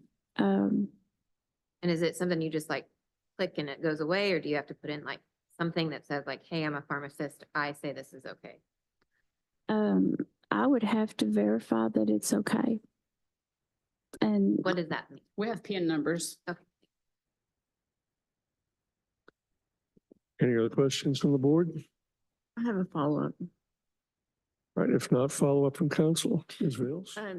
So Ms. Harris, you understand DUR is completely under our rules, the duty of the pharmacist, not yours. Yes. Okay, so I'm confused about yours, and maybe it's been answered, but some DURs you take care of, some of them you don't. I don't understand that, but you understand none of them are to be taken care of by you. Correct. Okay. Mr. Quinn? Any follow-up?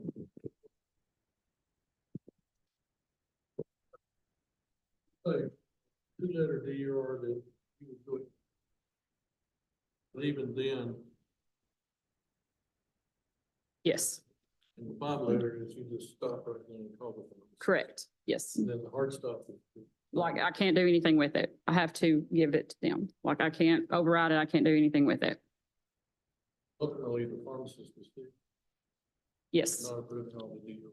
yes. Mhm. May I ask a Yes, sir. question? Yes. Can you give me a specific example of what a two-letter DUR is? It could be like with, like it's a prescription for Bactrim and they're on some kind of heart medicine, but they haven't gotten the heart medicine filled in 3 years or something. That would be like a 2-letter. So most of the time when it's 2 letters, it's prescriptions that are 2 or 3 or 4 years old. I think it goes up to 5 years. You know, they're not currently on. I don't know why the system does it, but it's weird. So, yes, but a 5-letter would be, you know, like if they were currently on their heart medicine and they got Bactrim, you know, that would be a 5-letter that I would call the pharmacist over to check. But the pharmacist is gonna see all of these again at the Correct. check screen. Correct. Yes. Okay, and so the pharmacist is the one that still has to put in their PIN number. Correct. I can override it. Every I can DUI. override it all day long, but once it gets to the pharmacist, you know, if she says no, then it doesn't go any further. So she sees all the DURs, everything like documentation, everything on there. All right. Anything else from anybody else? Board members? Council? Mr. Quinn, any other witnesses or do you rest? You rest? All right. How about closing statements? Quickly, if I Please. might. Board members, this was an 8 times overdose of this famotidine for this baby. This baby did suffer some harm, experienced more of the same symptoms they were trying to be relieved from, fussiness and things like that cannot be overlooked. Technician Harris told you she just didn't make the calculation because she was distracted by some questions or something. And so that the error initially was made by her, but it's ultimately Dr. West's responsibility to catch all of those. And that didn't happen in her review. DURs, we don't know what happened with that process, and nothing was caught at the counseling level. And as a result of these different errors made in this prescription, and it wasn't ultimately caught until much later, this baby suffered. And for that reason, we ask that board take disciplinary action or consider disciplinary action in this matter. Thank you, Ms. Bales. Mr. Quinn? Yes, briefly, these two, the technician and the pharmacist that both come in and acknowledged the error and that they made it and accepted responsibility for that and told you in retrospect what they found out and how it occurred. And maybe it's an auto population that didn't get caught in the conversion process. It kind of sounded like that's how the 2.3 milliliters came in, and then the product not being commercially available. So they've told you the corrective action plan that they've put into place, both personally in their practice and in the system in general, the hard stop. And then Dr. West saying that she now up to age 5 does separate calculations, whether the computer stops her or not. And they've taken responsibility. She took responsibility for the DURs override or whatever happened there. And that they also have proactively taken some continuing education and they'll take more if needed. But they're asking respectfully for a non-disciplinary type of action. But they do acknowledge that the error did occur. All right. Thank you, Mr. Quinn. At this point in time, I'm going to call the evidentiary part of the record to a close. I'm going to note for the board procedurally, probably for the benefit of all the parties, you probably need a motion on the allegations of fact. That's whether or not they were proven or not. That's A1 through A7. And because we do have 2 respondents, you're probably going to have to do a separate motion on each respondent as it relates to the charges.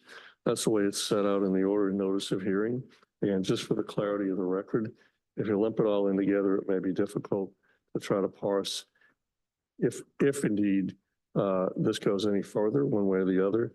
And then, of course, a motion on if you find that those things were proven, both the charges as well as the allegations of fact, you probably need a separate motion on disciplinary action for each respondent as well. Does council agree with my instruction? Yes. All right.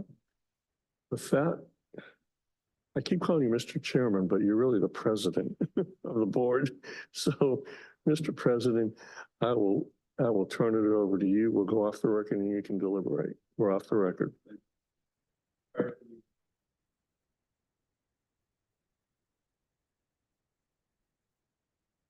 We're dealing with a simple negligence case here where a unfortunate set of circumstances resulted in an erroneous dispensing of medication.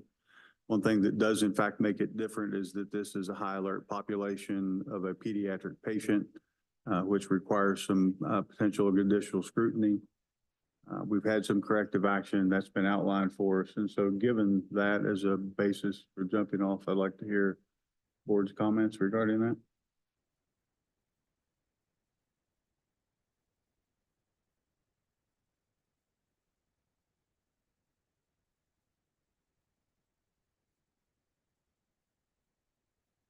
I guess I have a question in terms of, I feel like this basically falls on the pharmacist more than technician. I understand there was an error by the technician, but that's the purpose of the pharmacist, is to catch those. So, I don't know how to, I've never seen a technician charged or whatnot in it, so I don't know really how to,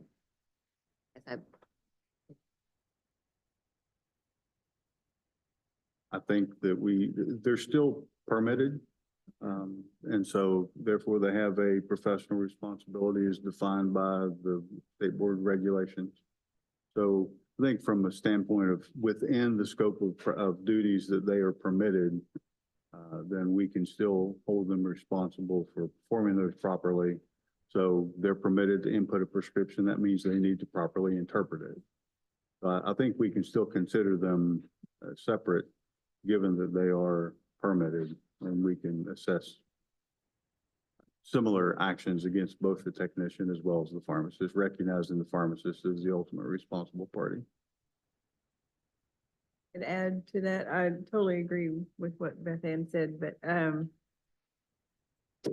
feel like in this pharmacy, the technicians may be given too much That was my next responsibility point, for the what they're policy allowed procedure to. issue maybe. So I feel like part of that comes from the pharmacy. No doubt the tech made the error, but the pharmacist didn't catch the error.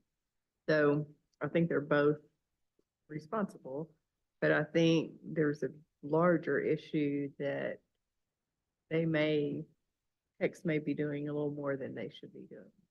Pharmacy.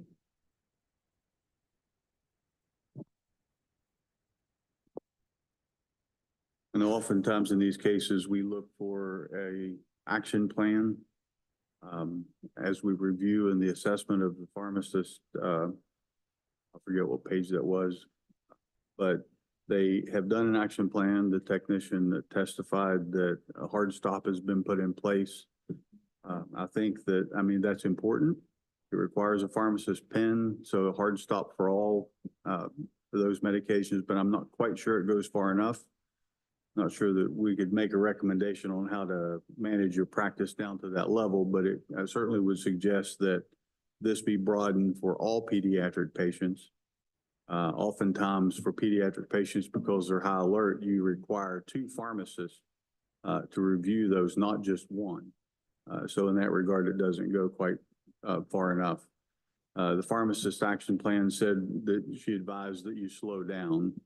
It's kind of like work harder. I'm not sure how you can work harder. I think everybody does work hard in a pharmacy.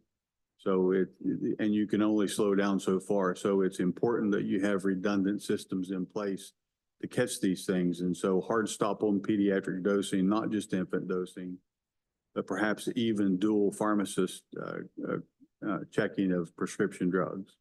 The comment regarding use of Lexi drugs, that's something, frankly, you should have available for use in any prescription regardless.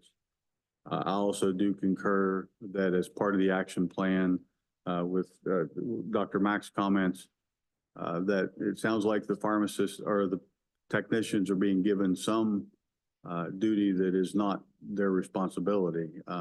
technician should never be reviewing or making a decision on any DUR code. But Dr. Boone's follow-up question was that the pharmacist ultimately sees all DURs.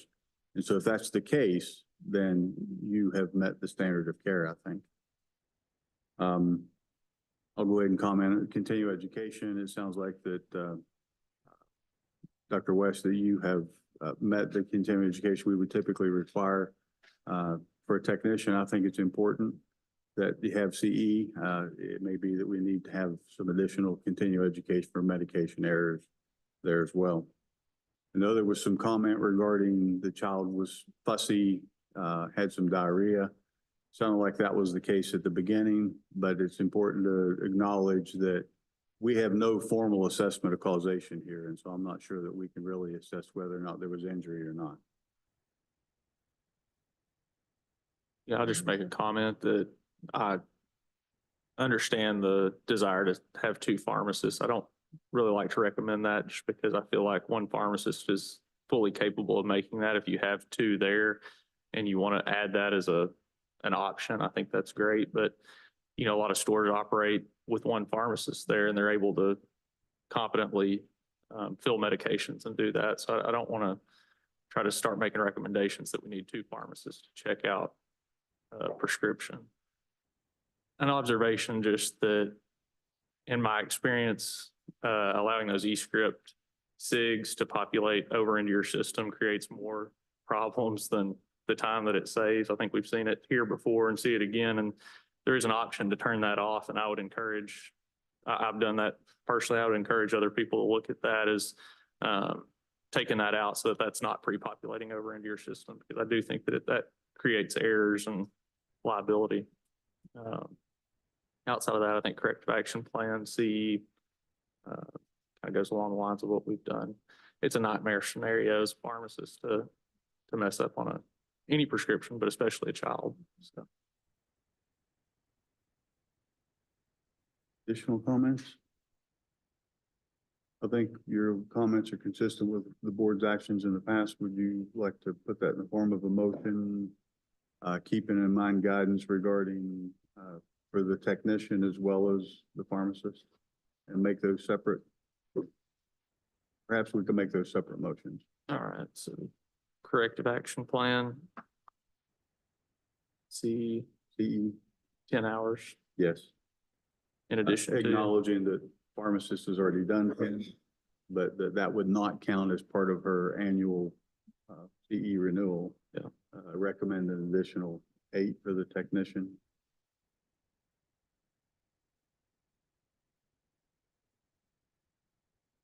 Anything else? I would make it non-disciplinary.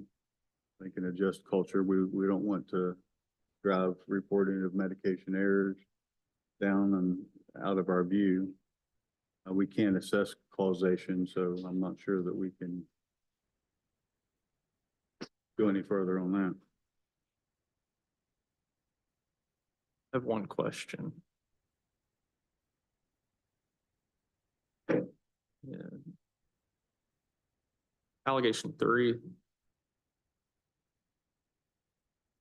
says November 25th, patient KA prescribed famotidine 1 milligram per 5 ml strength. I think that should have been 1 milligram per 1 ml strength. I got that. But I think the rest of the exhibits speak for themselves. Right. So We can just, do we still say allegations being? I would say so. You could acknowledge that there is an error, but the evidence supports what we're considering. All right. And not, I'm not saying we should, but are we O fine, A fine, just the E, just the, or I what? think investigation costs are appropriate. And are those to be paid by the? That's. It's at the end of the month, it'll be the end of the fiscal year. And then is that split between the two? How do you? I would say 250 for each.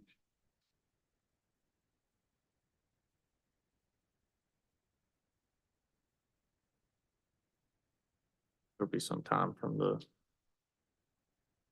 board that was spent on it. I would believe the pharmacist is more responsible than the tech, so I don't think I'd split. I mean, I might 300, 200, whatever we decide and however much time was used, but I mean, it is ultimately the pharmacist's responsibility.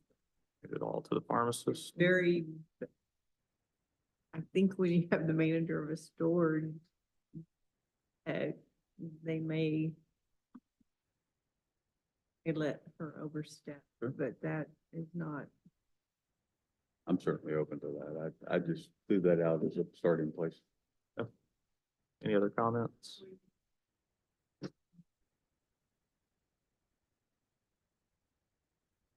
Or is it, if we're gonna call it investigative cost. Still on the record. Yeah, we're off the record right Yeah, now. we're Oh, you didn't go off? Yeah. Okay. So We have to go back on there, I guess. About the Good. time. we can go back on the record.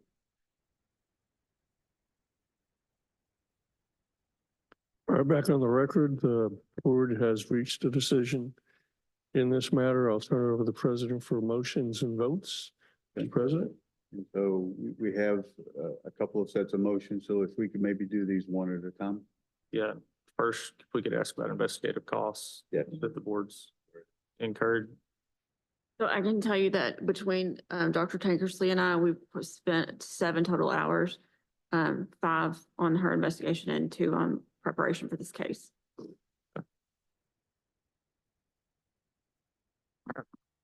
So for the first motion in the matter of Deborah West, PD 07739, case 2025-021, allegations being true and the charges proven. We recommend that Dr. West submit a corrective action plan for this matter, that she complete 10 hours of CE in addition to the 30 required for the renewal.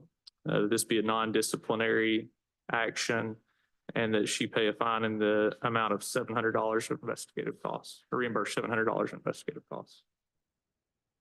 We have a motion. Is there a second? We have a second. Open for discussion. One thing we might want to point out is she has completed 10 hours of CE. Those are and so we would be acceptable. accepting of what? Okay, so that clarifying point. Any other discussion? Okay, let's vote on this motion first. All in favor of the motion, please signify by saying aye. Aye. All opposed? Motion carries. So we have a second motion regarding the technician. All right, in the matter of Heather Harris, PT 89303, case number 2025-021, allegations being true or being shown, charges being proven true. We recommend a corrective action plan be completed, 8 hours of CE, and then also this would be non-disciplinary action. Okay, we have a motion. Is there a second? I'll second. Okay, we have a motion and a second. Any further discussion? Yes. So you're gonna give only the fine to the pharmacist? I also have something else to add. I would like for the technician to review the duties of a technician from the state law book. Do you want to add that to the Can we add motion? that to the motion? How do you want that to be? I would like for it to be part of our corrective action plan. So that she's done it. Evidence in writing back to the board. Yeah, just that right she's back to done the it. board. Does she get credit for the 1 hour that she's taken on the 8, or is that? Yes. I think there were 2. There might have been 2. Yeah, what's submitted can be. I believe it was the same course, just submitted twice, so I believe it's. Oh, okay. All right, so then it would be 9. So let's restate the motion with clarification. All right, so corrective action plan with an additional review of technician duties to be submitted back to the board.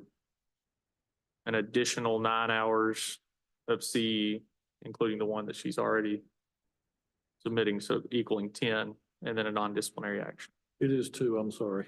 Okay, so That's the- a total of 10. We have an amended motion. Is there a second? I'll second. We have a motion and a second. Any further discussion? Are we clear on what we're asking for? Okay. All right, all in favor of the motion, please signify by saying aye. Aye. Any opposed? Motion's carried, Your Honor. I have one question. Any, I think, due dates for the fine and the corrective action plan that you have in mind? End of the fiscal year. Yeah, I think end of the fiscal year for the fine, and then So that's June 30th of this year. Okay. And then for the, for the corrective action plan. What do we normally give a little bit of time on that, don't we? Yeah, so December That is pretty 31st. important to get in place, so. we Probably can- 90 days. Yeah, 90 Maybe days. 90 days. 90 days. All right, let me note for the record, if I could, that the decision of the board on both motions was unanimous. If there's no further questions, I'll ask staff to reduce those decisions of the board to writing. Make certain that Mr. O'Quinn and the respondents get a copy of them, along with an information sheet or cover letter that notifies them of their appeal rights. If there are no further questions or comments, I will call this hearing to a close. Thank you all very much. Go off the record. Board, do you need a 5-minute stretch before we segue into the Yes, next sir. one? All right. Well, I know 5 minutes is always never enough, so why don't we try to reconvene at 11:30?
All right, board members, you ready to proceed?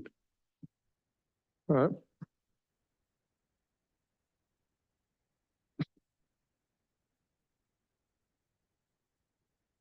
All right, we are back on the record.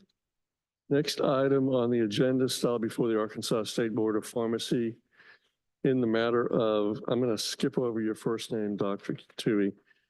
Stephen Tui, PDI 17226, and Andrea Patty, PT 18562. The case number is 2025-020. Would counsel be so kind as to identify themselves for the record, please?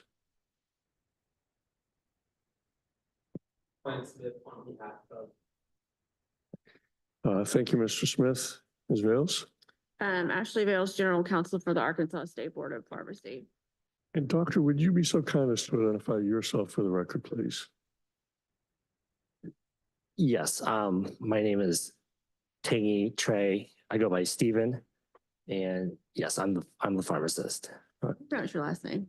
It's pronounced Trey. But Oh, it's Trey. Okay. yeah, it's spelled CUI though. So it's one of Gotcha, those interesting ones. So And for the record, not many people get them right.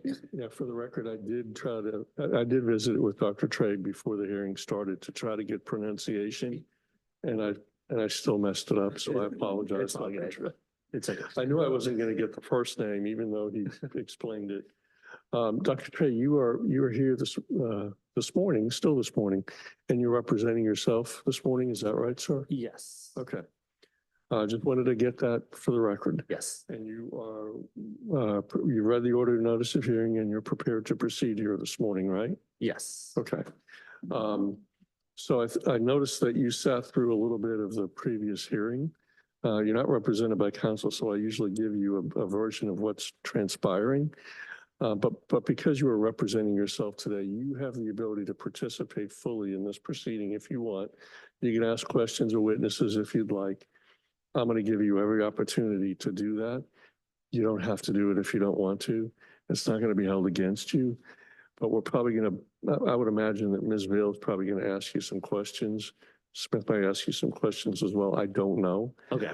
But as we go through it, if you've got any questions, because you are representing yourself here today, get my attention, raise your hand, because in addition to running the hearing for the benefit of the board, because you are what we call pro se, representing yourself, I'm also here to run the hearing for your benefit too. Okay? Okay. Any questions, again, let me know. Any questions right now at this stage that you have of me? No. Okay. Let me take judicial notice about the statutes as well as the rules that are governing this proceeding. Specifically, Arkansas Pharmacy Law, Arkansas Code annotated 17-92-101 at sequence, as well as the Arkansas Administrative Procedures Act. I have a packet here that consists of 8 exhibits. Is that correct, Ms. Vales? That's correct. And I'll move to admit those. I'm going to ask you whether or not you have any objection to the admission of exhibits 1 through 8. Well, I read over the document that was emailed to me. So in order for the board to review these, Doctor, I'm going to admit them into the record. And so because you are representing yourself, I have to ask you if you object to having them admitted. No. Okay. Smith, any objection? No. All right, thank you, sir. Well, that objection, exhibits 1 through 8 are admitted. Any exhibits of your own, sir? No exhibits. Dr. Tui, did you bring any documents, any exhibits outside the ones that have already been admitted? No additional documents. Okay, just make sure, and don't want to overlook it. Board members, do you need an opportunity to review these documents, or do you just want to gravitate right into the evidence? All right. Opening statements. I'll waive opening. Because she's asked to waive, I'm going to respectfully ask the both of you to do the same thing. If that's not a problem, I'll give you every opportunity to do a close, as you saw in the previous hearing that we just held. Why don't we just get right to it? Ms. Mills, your first witness. Call Dr. Lindsay Tankersley. And do you swear or affirm the testimony you're about to give in this hearing is going to be the truth, the whole truth, and nothing but the truth? I do. Thank you, doctor. Dr. Tankersley, please tell the board your job duties at the Board of Pharmacy. I'm an inspector investigator with the Arkansas State Board of Pharmacy. I also handle complaints received by the board from the public. And as part of your duties, did you receive a complaint regarding a prescription filled by Dr. Trey and Ms. Patty? I did. And is that complaint contained in exhibit number 3? It is. Can you briefly tell the board members a synopsis of the complaint that you received? Yes. March 15th or 14th of this year, we received a complaint from a mother writing about her son being dispensed the wrong medication. Was prescribed Lamisil by his doctor. Discovered though that the pharmacy had mistakenly provided him with lamotrigine. He had been taking it for nearly 2 weeks. Mother was aware of the 2 different drugs and what they are for and their indications. He woke up about 2 weeks in with a full body rash, and they were seeking medical attention at that point.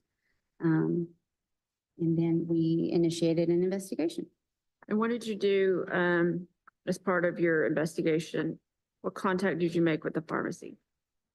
I contacted the pharmacy, reaching out to the pharmacist in charge there, asked for statements from anyone involved in the fill of this prescription, from data entry all the way through point of sale, as well as a copy of the original prescription, a copy of the label or what would have been actually dispensed to the patient, and an audit trail indicating who played what part in the filling of the prescription. And can you tell the board members what exhibit 4 is? Exhibit 4 is an image of the original scanned prescription. That is for Lamisil 250 milligrams by mouth for 2 weeks, quantity of 14. Okay. And exhibit 5, what does that depict? Exhibit 5 would be the 17-year-old son's patient profile that shows that the lamotrigine is what had been dispensed to this patient. Also showing the 3 other medications he had been prescribed previously that would have been reviewed when checking appropriateness of this drug by the pharmacist. Okay, and exhibit 6. Exhibit 6 is the audit trail for who did what within this prescription fill. It indicates that technician Patty completed data entry, and then Dr. Trey then did verification of that data entry, and also did product verification. All right, and yeah, page 9 of exhibit 6. Can you tell the board what that depicts? Also another document in the audit trail from this system. To me, what sticks out is that patient counseling is marked as having occurred. Okay. And let's move to 7. Also just another piece of evidence there that shows that counseling did occur. So based on the documentation that you received, as well as a statement by Dr. Trey, that's exhibit 8, what was the findings of and the result of your investigation? So it appears as if the handwritten prescription for Lamisil was incorrectly entered for Lamictal, which as pharmacist, when this one came across my desk, I said, that is the #1 salad drug we're taught, first year of pharmacy school. And you got to explain what that is. I will. So look-alike, sound-alike drugs, Lamictal, Lamisil. They're ones that, if not checked very carefully, they're very different drugs, with Lamisil being an antifungal and Lamictal or lamotrigine either being an anti-epileptic or a mood stabilizer. So that could be a very dire mix-up. So it appears as if upon data entry, the wrong drug was selected and interpreted as Lamictal. That was then verified and accepted by the pharmacist, Dr. Trey, that reviewed it. And then also upon final review, it was again verified as correct before it was bagged up for the patient. Patient received it. The record indicates counseling, but counseling for Lamictal versus counseling for Lamisil would be very different. If you were to counsel a person on either an anti-epileptic or a mood stabilizer that was expecting something for fungus, I think that that would create some concern with either the mother or the son. And you said this is pharmacy, these errors like pharmacy 101. So is this something that you're taught in pharmacy school? Absolutely. As far as there are quite a few drugs that exist and more come on the market daily that just have a few letters difference between the two. And when you are taught to interpret prescriptions, of course, we're supposed to have that keen eye. But there are certain ones that are taught as the look-alike, sound-alike drugs. This, I would say, would be the face of look-alike, sound-alike drug education. So, yeah. And as a working pharmacist, would you pass that sort of information on to give notice to the technicians? I would want my technician to be aware of it, but ultimately that would be on me as the pharmacist dispensing or verifying the data entry that was input by the technician. I would always want my technicians to understand the why behind things, though. All right. And so Exhibit A, which is Dr. Trey's statement, is there anything in his statement that you feel is inconsistent with the findings that you made in your investigation? Nothing is inconsistent. The statement is fairly clear that an error occurred and they did what they needed to do to mitigate it afterward.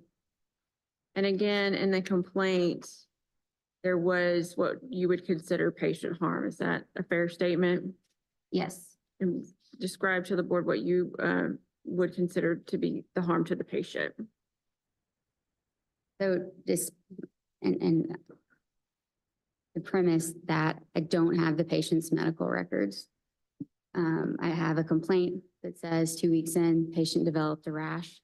We all know, as a pharmacist, we know that rash can be a side effect of Lamictal, can be as serious as Stevens-Johnson syndrome. I don't know if that's what occurred. I have a complaint that states we have a rash and a pretty upset patient and mother of a minor patient. Based on Dr. Trey's statement, the only thing I don't see that I do normally see in a statement is when you do have an error that caused some sort of patient harm, there usually is some checking up on the patient. That may have been done, and I don't know. It went beyond the scope of my investigation, I would assume. All right, so you don't have anything contrary to the complainant saying that the rash happened after ingesting the wrong medicine, though. Is that a fair statement? That is a fair statement. Okay, anything else you want to add with regard to your investigation that we have not already talked about? No. Ask the witness. Mr. Smith. Good morning, Dr. Tankersley. I'm just going to ask you just a few follow-up questions. I was going to say, pull that right in front of you. No sense to lean over for it. I believe you testified earlier that during your investigation, you reached out for statements from everybody involved. Is that correct? I did. And who did you receive statements from? Only Dr. Trey. You didn't receive one from Ms. Patty? Did not. Okay. Who sent you the statement for Dr. Trey?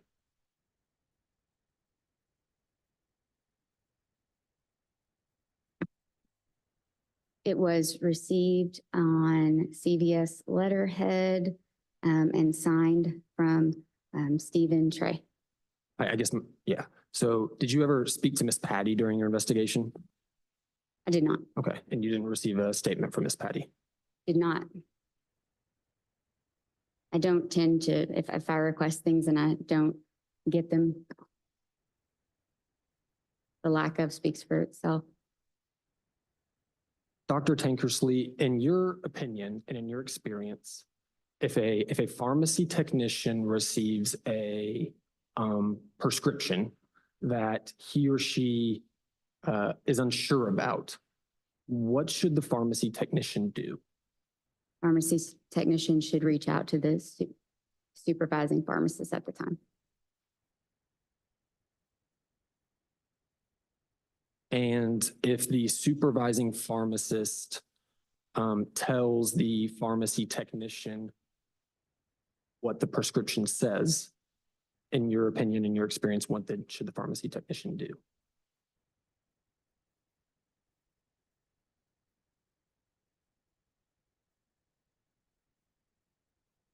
If and this is me speculating on how a technician would think while I have the knowledge and clinical knowledge of a pharmacist. So I don't know how accurate the answer would be.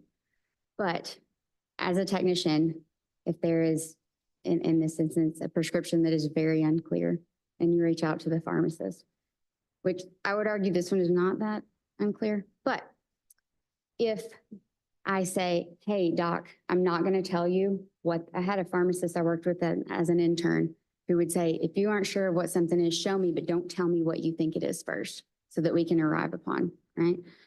So I always, when I was a PIC in a normal environment, I would have my technicians bring it to me and they would start, I said, stop. And the pharmacist would then say what they think it is. If the technician and the pharmacist are in agreement on what it is, I think the pharmacy technician is safe to assume that that's what the pharmacist, that would be the correct interpretation of the prescription. Now, if a pharmacy technician were to doubt that and have reasonable doubt, I think I would question it again. But in the end, it's on the pharmacist, right? So no matter what she thinks or puts in, when it gets to him, that's where the final decision is going to be made. But yes, a technician, if they were, despite any circumstance of it saying Lamictal and the pharmacist saying, absolutely not, that's Adderall. But if there's a reasonable inference that can be made, I would expect the technician to rely upon the pharmacist's advice, yes. And you said it's very common to confuse these two prescriptions, is that right? Lamictal and Lamisil? I would say it is one that is called out as one that is easily mistaken, but that our education in obtaining our pharmacy degrees really hones in on salad or look-alike, sound-alike drugs, with this being the prime example.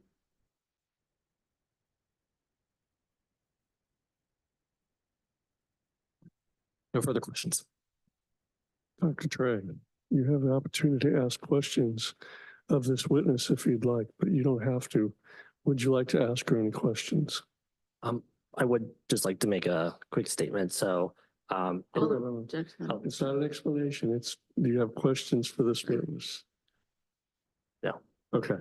And I'm going to give you every opportunity to do an explanation eventually, just right now. Ms. Bales, any follow-up? You have one. Dr. Tankersley, let's look again at Exhibit 4. When on cross-examination, you said this was not one that's not unclear. Can you elaborate on why you feel that way? When I received the documents and I pulled it up on my screen, Dr. McCready and I both looked at it and said, let's see if we can get a clearer copy, number one. This looks to be an original paper prescription that was scanned in. And then when I asked for a clearer copy, I got back the exact same thing. And I simply just wanted to make sure that I was looking at the best representation before we made some decision as to whether or not it was clear or to what level it was unclear. But to me, that is Lamisil every day, all day long, as well as the dosing. The dosing is 1 tablet once a day for 2 weeks. If you were to have that sort of dosing on Lamictal, it would run afoul to standard of care. So that would be a big red flag for me as a pharmacist reviewing that prescription. Lamictal would not be a medication you would start for 2 weeks and stop abruptly. Whereas Lamisil, it would be a proper course of treatment. Nothing further. Mr. Smith, any follow-up? No. All right. I already asked you about questions, Dr. Trey. I assume you don't have any questions again for this witness. No. Okay, thank you. Board members, any questions? All right, if not, do you rest, Ms. Vales? We rest. All right. Mr. Smith, we'll take your client first. Please proceed. Ma'am, I have to swear you in, if I could. Raise your right hand. Do you swear affirm the testimony you're about to give in this hearing is going to be the truth, the whole truth, and nothing but the truth? Yes. Pull that microphone right over to you, ma'am. I think we'll be able to hear Mr. Smith. Dr. Trey, just belt and suspenders, I'm going to swear you in as well. Do you swear from the testimony that you're going to be giving in this hearing is going to be the truth, the whole truth, and nothing but the truth? Yes. Thank you, sir. Smith? Patty, please introduce yourself. My name is Andrea Patty. I've worked at CVS. My first day was on September 30th. And yeah, my name's Andrea. Please tell the board a little bit about your education background. I'm a high school graduate. I am saving up money working at CVS to go to college. I'm going to go to a college in either Mountain Home or Hope, Arkansas to be a mortician. And tell the board a little bit your background as a pharmacy technician. So my first day was September 30th, and my first pharmacy tech job was at CVS. So I've just been working at CVS since I started. That's my first day. And you said September 30th. That's September 30th of 2024. Is that right? Yes. You've heard some testimony now, seen some documents about a prescription that came to CVS in March 4th of 2025. Is that right? Yes. And do you recall entering the prescription that we've been talking about? Yes. Okay, so Ms. Patty, tell the board what happened before you entered that prescription into the system. All right. So the patient came into the pharmacy and I brought him down to drop off so I could take the hard copy and type it in.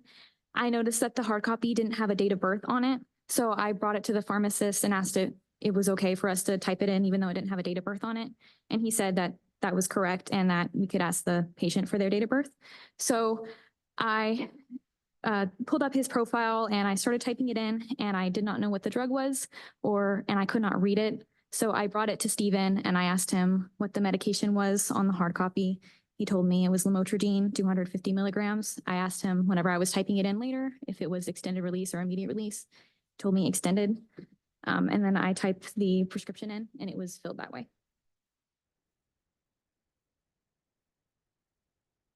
And what happened after you entered that into the system?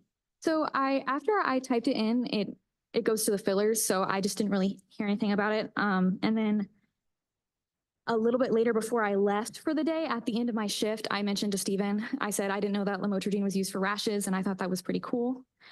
He looked panicked. So I asked him if maybe we gave the wrong prescription to the patient, and he had me try and call. So I called the number on the patient profile. I think I might have maybe put the number in wrong because whenever the phone told me that was inactive. So after that, I just went home for my shift. I think I can't remember if I either brought the prescription to Stephen or if I put it on his desk, but after that, I did go home for the day.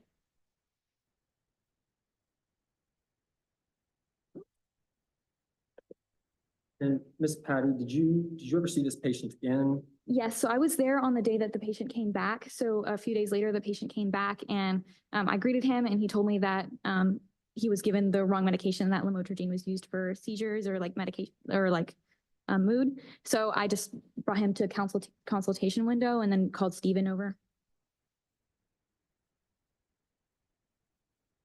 So at that point, did you have any more interactions with the patient? No.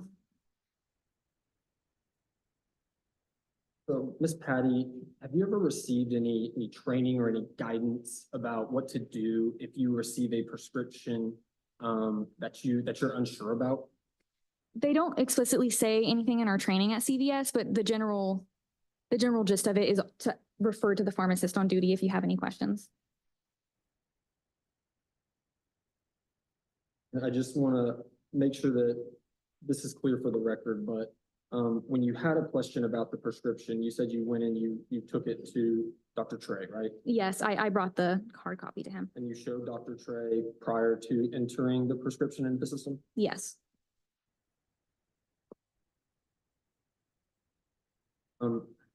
Ms. Patty, is there anything else you want to tell the board about kind of what happened here? I don't have anything else to add. No further questions. Dr. Trey, excuse me, Dr. Trey, do you have any questions for Ms. Patty? To my best recollection, I do remember the patient coming up. I don't remember the part that you mentioned about the rash. I did walk over to the patient and I did. I don't object to testimony at this point. Yeah, it's more testimony as opposed to a question. Say everything just a little bit. Okay. But again, we'll get to it. And I understand it's not anything you're schooled in terms of procedure, but I'm going to ask Ms. Vales if she has any I questions. do have a few. Ms. Patty, were you ever made aware that a complaint had been lodged at the Board of Pharmacy regarding this prescription?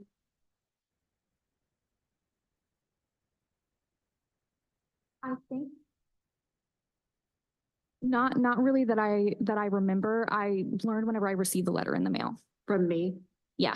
Okay, so no one, while you were at work at CVS, told you, hey, we need to talk about this, or no discussions of this prescription after what you described in your testimony? No, And you weren't asked to provide a statement? I was not contacted by anyone. Okay, that's all I have. Follow up, Mr. Smith? Board members, any questions? Yes, ma'am. Can you just repeat what you said about, I know you went over and asked him before you entered it. What was that about before you left your shift that day? You still were concerned about this? Can you kind of go into that more?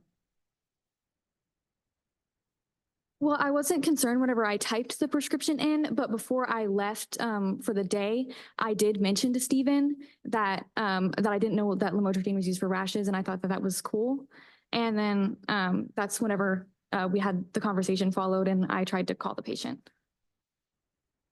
But how did you know anything about the rash that day? Oh, the patient mentioned it to me whenever he brought Okay. the hard copy in. He said it's for a rash. Okay, gotcha.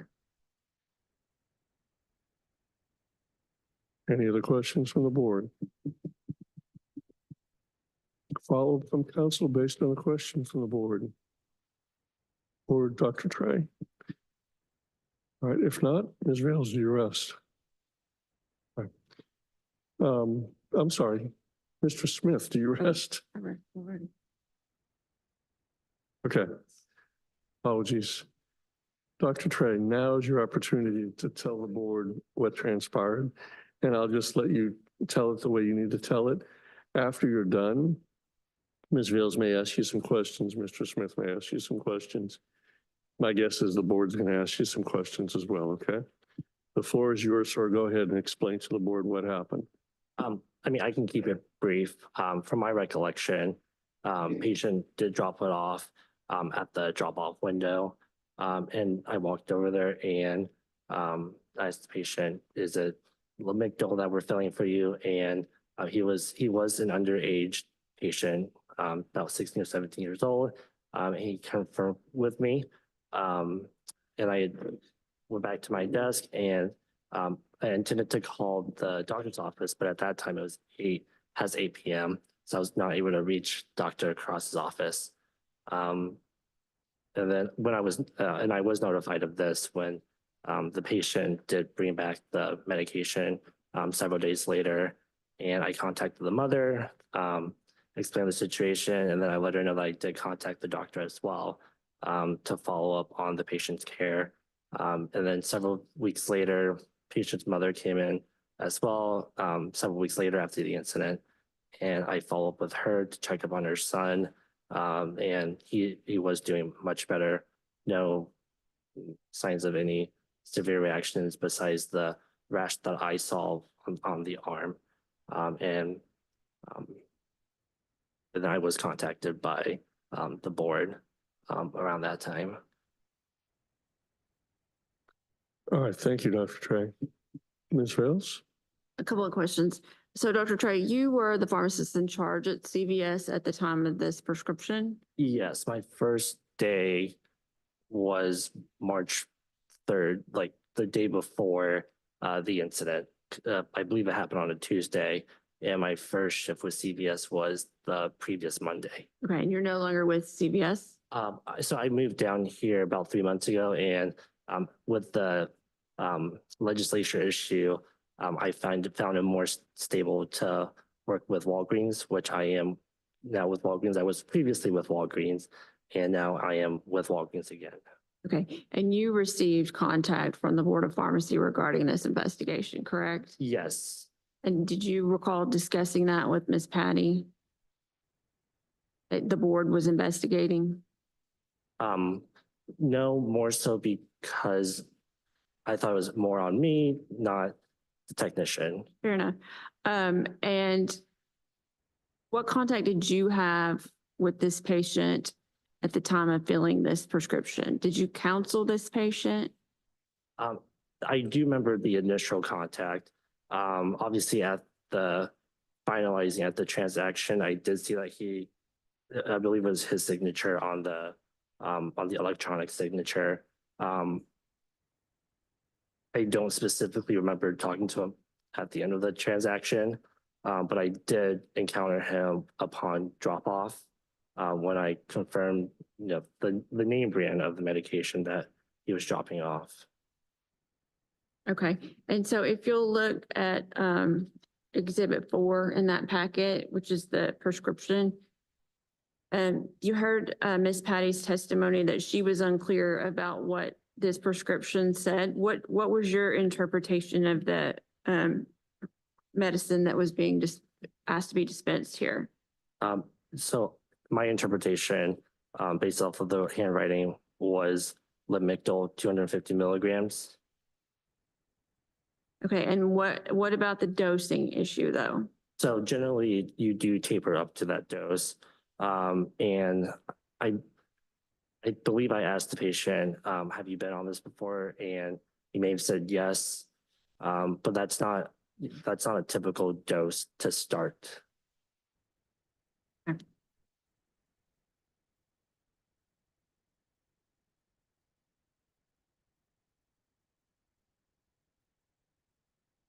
And you received documentation from the board investigator asking for certain documents, correct? You recall that? I believe CVS may have sent all these documentations. So you didn't participate in preparing any of the documentation that we have received by the board? I wasn't asked by CVS. Okay. The only documentation was my statement. Okay. Sorry, I should clarify. Okay. Pass the witness.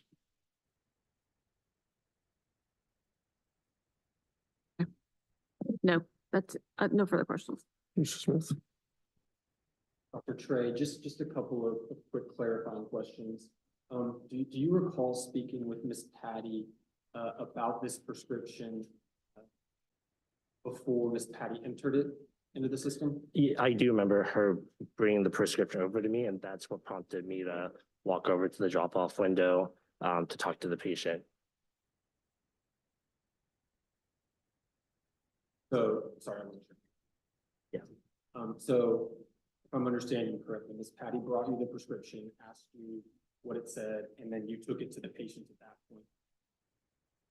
I believe so, yes. And then what did you do after that?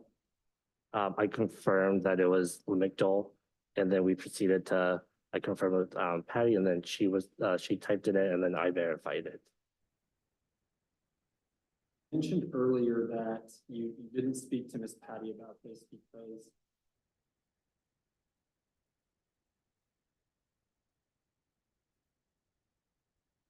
Well, this was, I believe, when she was asking about after the incident if I brought it up to Patricia about this issue.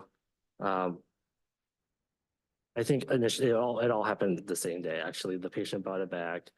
And then, you know, the mom was notified. And then that's when I found out the mom notified the board of pharmacy, and then the board of pharmacy contacted me about a couple hours later after that incident. I don't remember within that time frame if I alerted Andrea about this incident. I may, yeah, I don't think I may have mentioned it to her at that time. Recall a conversation with Miss Patty. Oh, sure.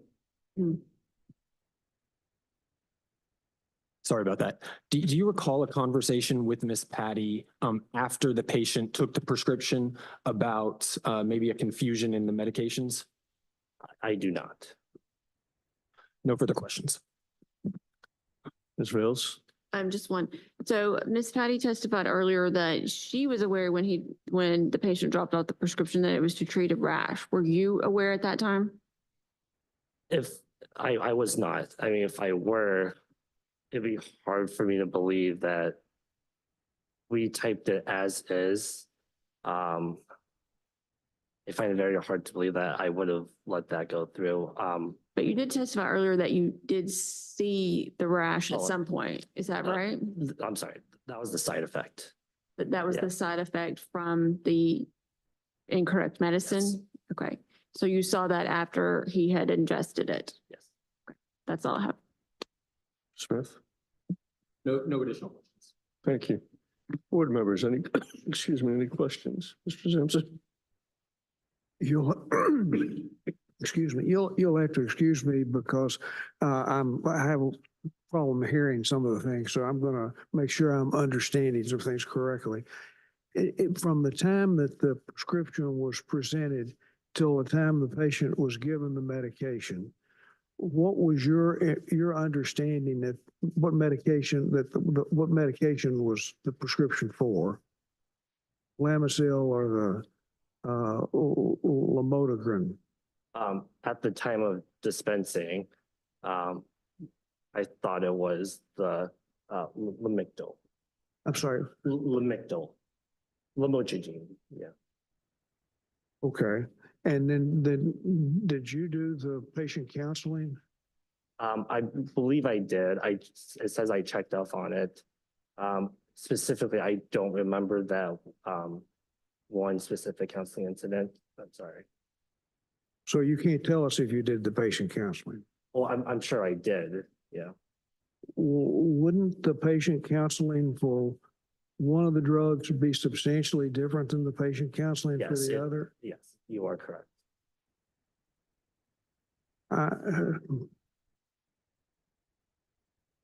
So you gave the patient counseling for the, what's the second, for the second drug, not the Lamisil? Lamictal, the anti-seizure medication. And just generally, tell me what you would have told the patient in patient counseling for that drug. Generally, I go over the uses of it. So seizures, mood, and I would go over the side effects, such as rash, some of the mental side effects, maybe like drowsiness, mood changes, but that would be different from the counseling points for Lamisil. Would there have been any counseling about the length of time that the medicine was going to be given? Yeah, generally they do use it for continuously. I guess my thinking at the time was they were using it as a bridge for just a short-term supply, because some patients do get a bridge from a provider if they run short. That was my thinking at that current time. Okay, when you're doing the patient counseling, I presume you have the medication that's in a sack. Yes. And you take the medication out of the sack. Normally we don't take it out of the sack. The directions are written on the leaflet. on the packaging. So taking it out of the pack wouldn't add any additional benefit in the counseling because the directions are already written on the front label. Then just one last question. You were not, there was no confusion on your part as to what the drug had been prescribed. Initially there was, but I do remember at the drop-off window when I talked to the patient, and I used the name brand. I think I used the name brand Lamictal, and I think the patient may have misinterpreted me as well in saying Lamisil when he confirmed that it was the correct drug. Okay, and you said something about a conversation with the doctor's office, and I missed that. I tried to contact the doctor's office, I believe that night, but they were closed. And I did not do a follow-up the next day. Okay, thank you. I have a question. So you said that you went down, so the technician was not sure about the drug. You went to check with the patient and you verified the name of the drug with the patient, but did not ask why they were needing it. Because typically I would think you would hold a patient responsible for knowing the name of a drug, but they would certainly know why they were needing the drug. Yeah, I don't believe I did at that time confirm the use of it. Is that a typical practice for you? No.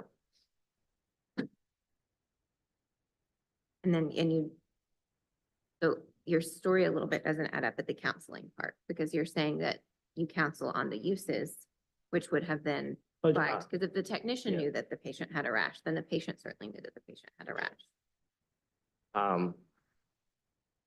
I know what it was. I guess what I was explaining was the normal practices for the counseling.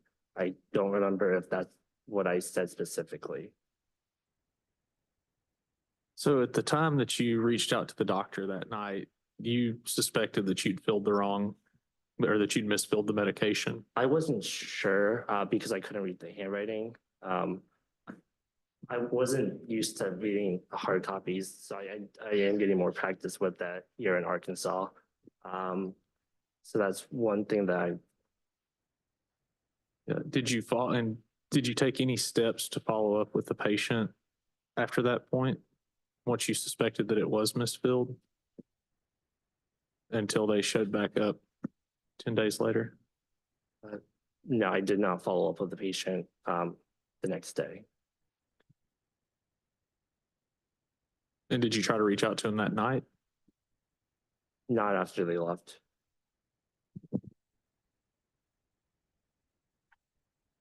But I guess it's a little confusing. Did you think you were filling it wrong, or you really thought it was right? I did. But you knew there was a little. At that time, I did think it was right. Otherwise, I wouldn't have let it gone out. So was he picking it up around 8 and you were gonna call, but since they were closed, you didn't? Or, I mean, what was making you think you needed a call, even if you couldn't call? It was mostly like handwriting. I wanted to clarify what was written.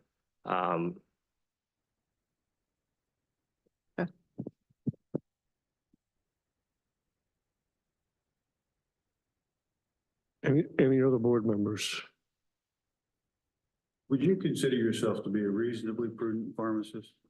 Yes, I would say this is an unfortunate mistake. And I did reach out, explain to the patient, I did take accountability. And I followed up with the doctor and, he did stop taking it and we filled the correct drug. But yes, I believe this was a one-time fluke that I will, of course, learn from, because I did practice up in Iowa and we rarely had any hard copy prescriptions. They were all electronic. So I am still learning, double checking, handwritten prescriptions.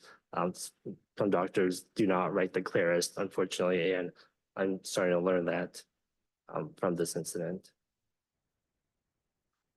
Well, you opened up a whole lot of other questions. I think that this is not just a simple error. I mean, you suspected, so apparently you tried to contact the physician but didn't follow up. Didn't reach out to the patient, so there was no follow-up there.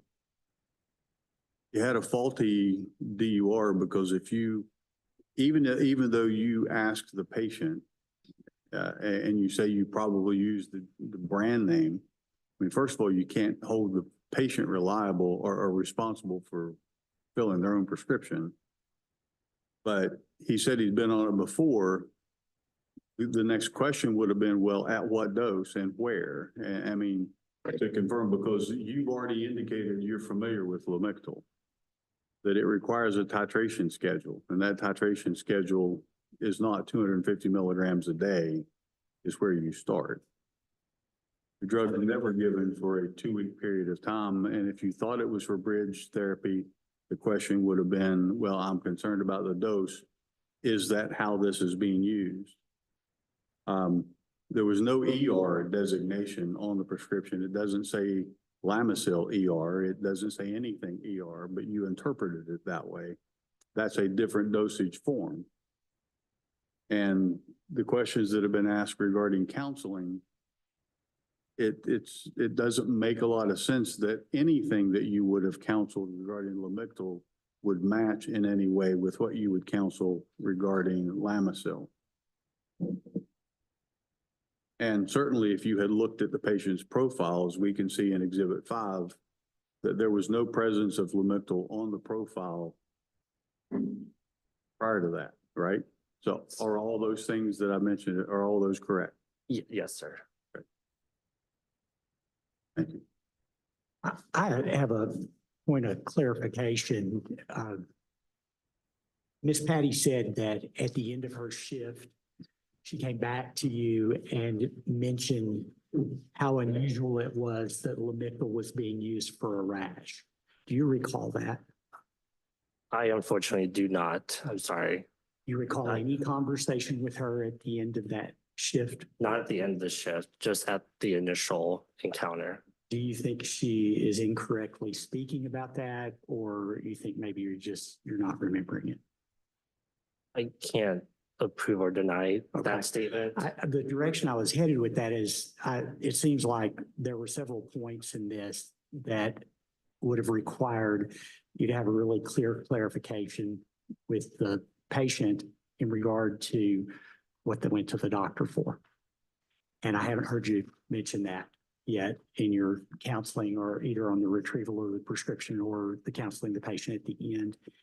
And it seems like you were worried about it because you attempted to call the physician. I'm a little bit confused as to why you I'm not sure. Did you attempt to call the physician after the patient left with the prescription or before they left? I think it was before they left. Okay.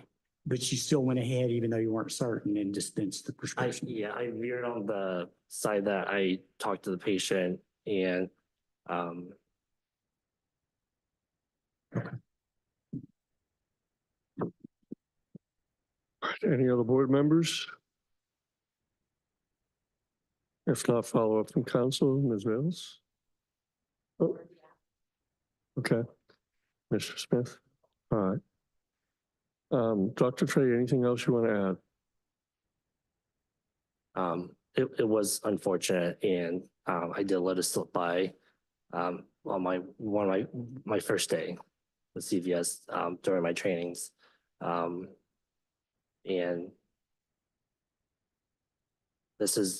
I will learn from this. I will double check and verify every step as I have in the past to continue forward. All right. Thank you, sir. Closing statements from council. Briefly.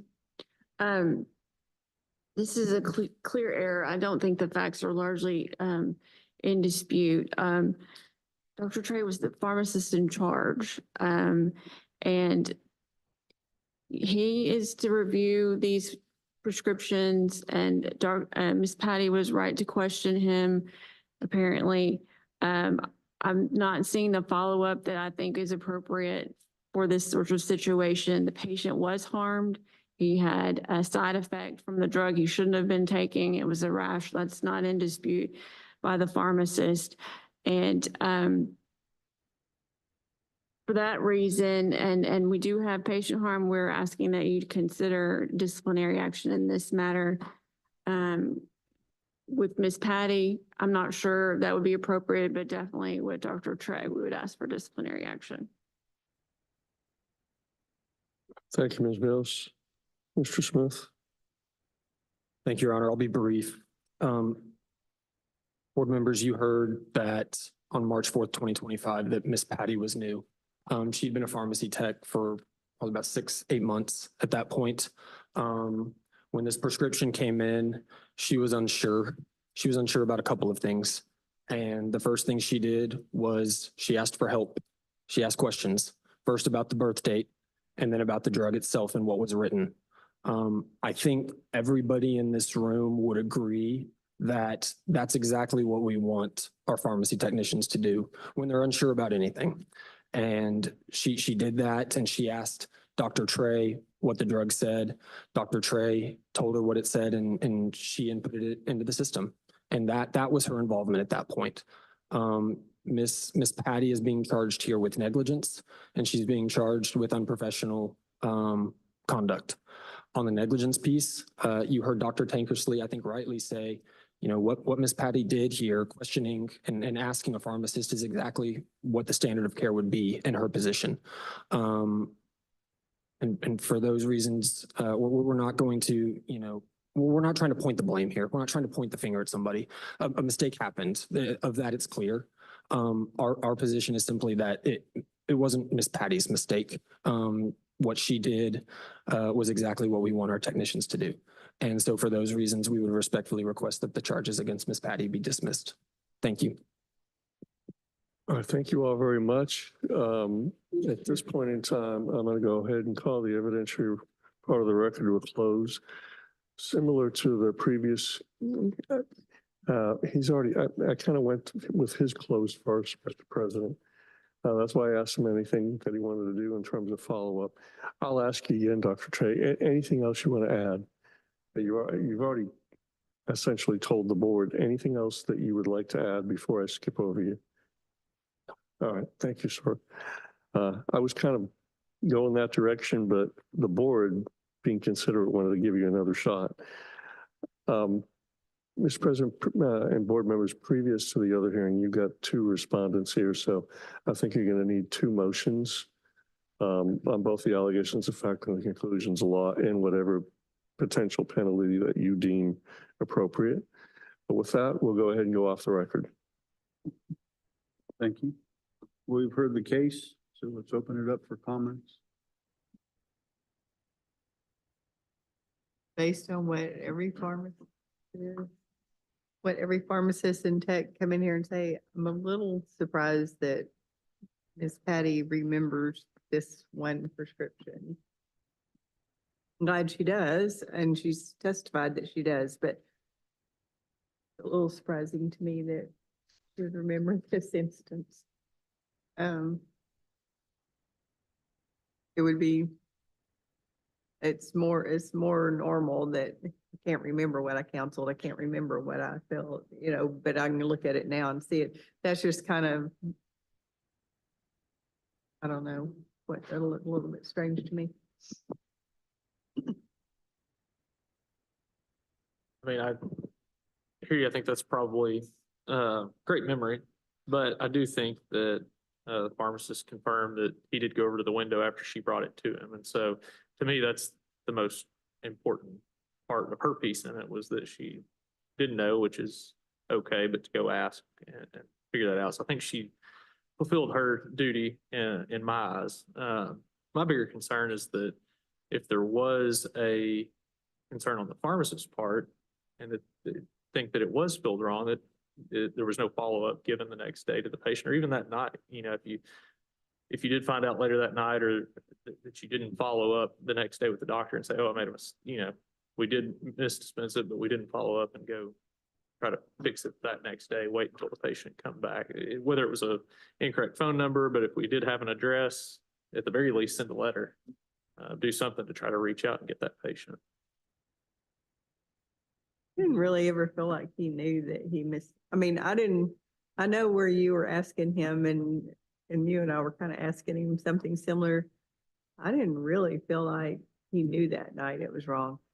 I think he had questioned about it and he certainly should have reached out, but I'm not sure he really left thinking that might be wrong, I should call.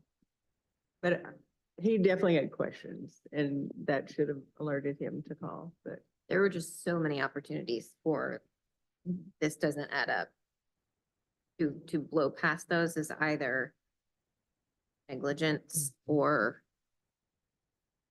I don't know if it's a system thing, you know, but the pharmacy isn't in question right now. So to me, I don't know how you miss that many, especially if you're talking directly to the patient. So the counseling being marked is the big flag.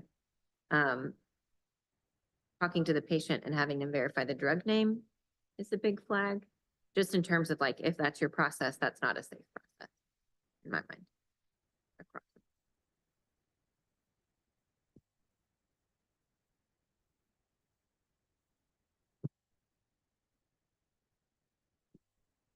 I agree. I think unlike, maybe ones where you have slips in the system, I hesitate to call it reckless behavior, but I feel like there were multiple opportunities based on education and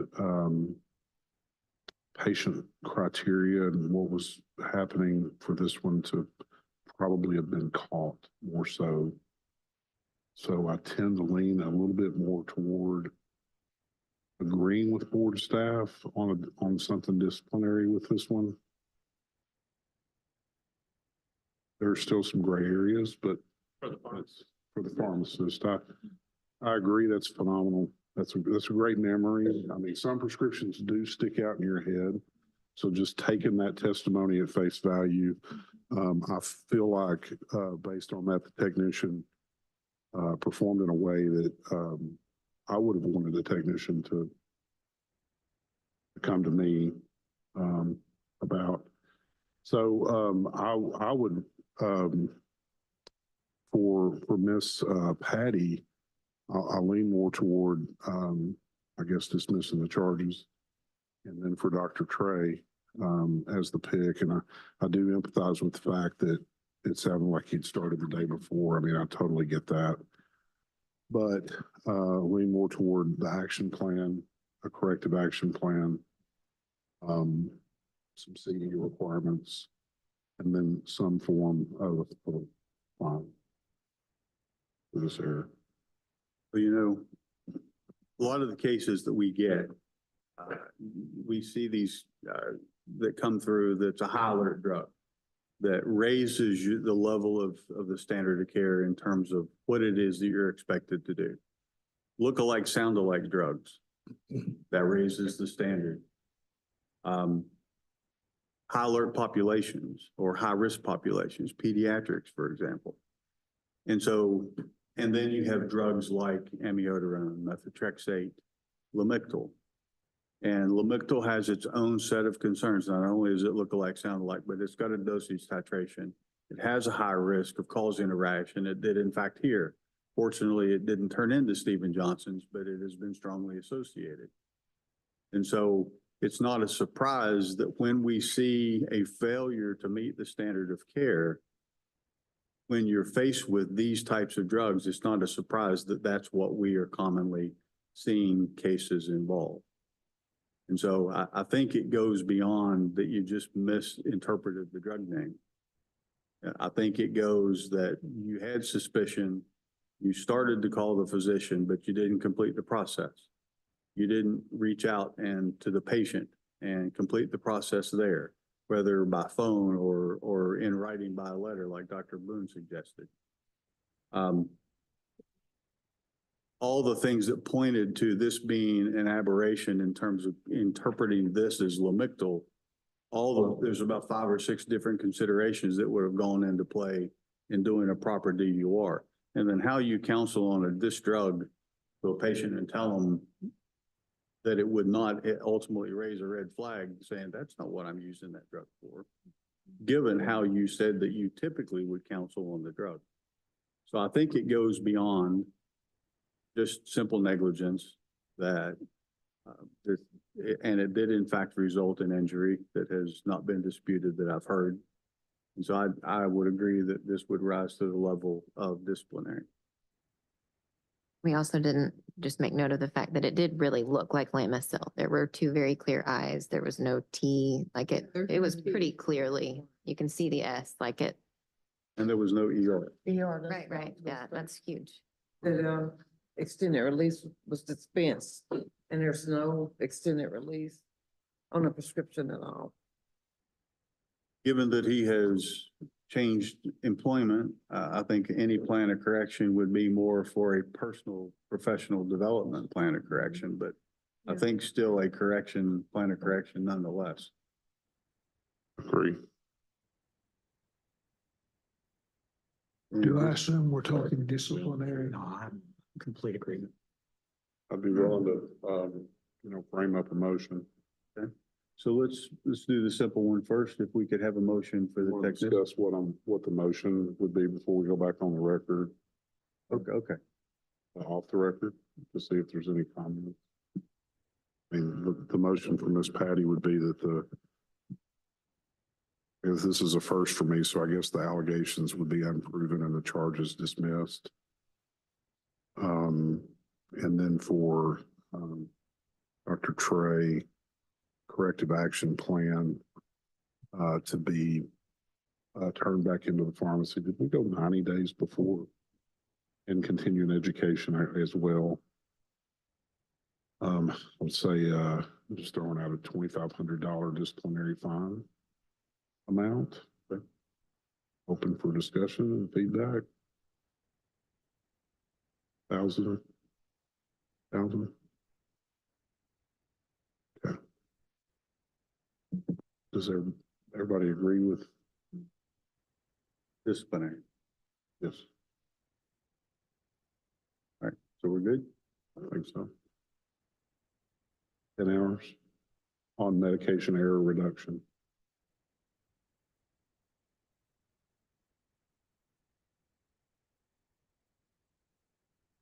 Fulfilling your responsibility. It's not that he didn't do what he didn't complete and do what he should have done as the pharmacist. Probably not intentional, but still there were so many missteps that did become a fine. And the date that the fine to be paid, you want that at the, end of the fiscal year? Yes.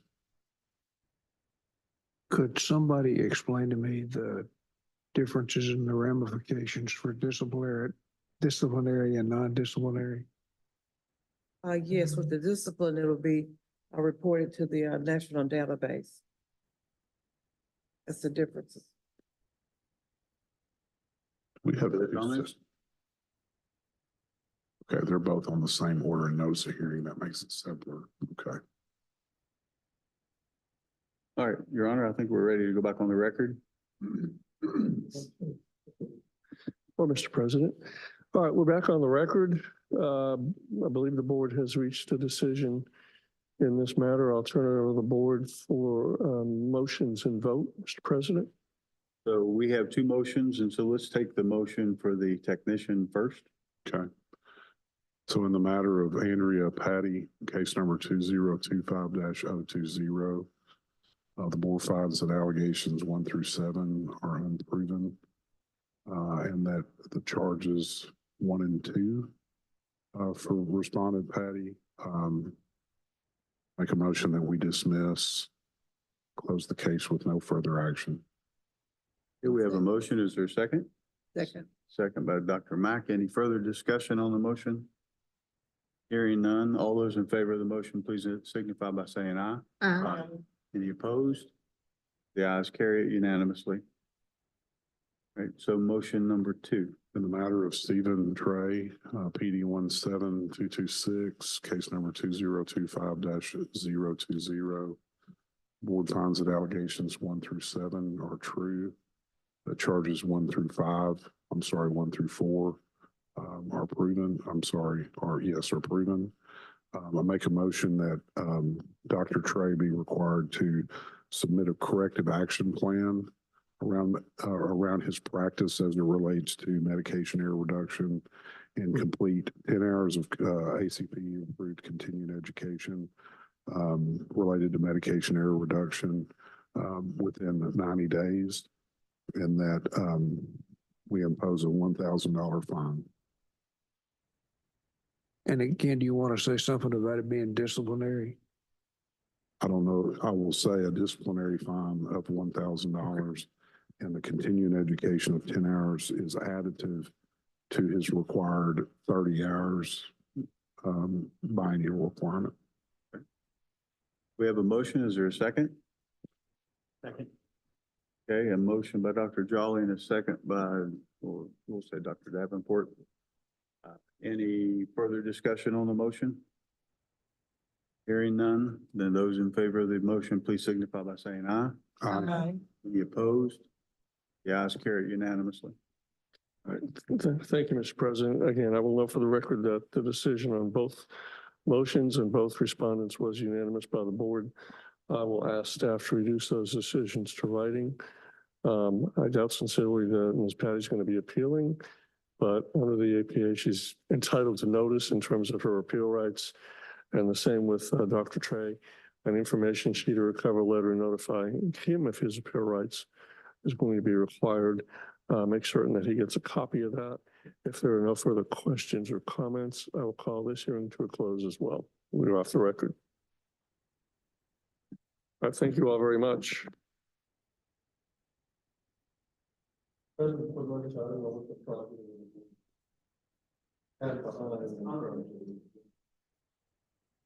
Have lunch. Because we got one before. Yeah, well, where are we at schedule wise? I mean, we're significantly behind. So we have this one before lunch. They've been waiting this afternoon. Okay, Okay. all right, then. Well, can we get this one? How long is it? I'll do whatever the board wants to do for that. Let's go ahead and do it. Okay. Actually, 11's on. You missed it.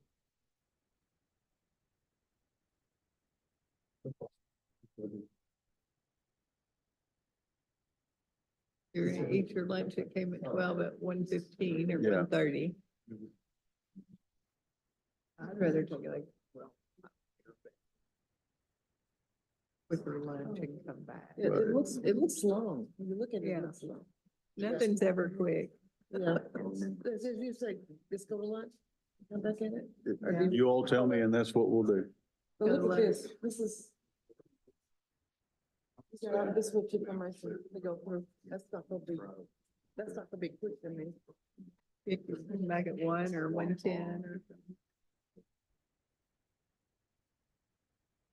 If you want me to, I'll push. I'll just tell them.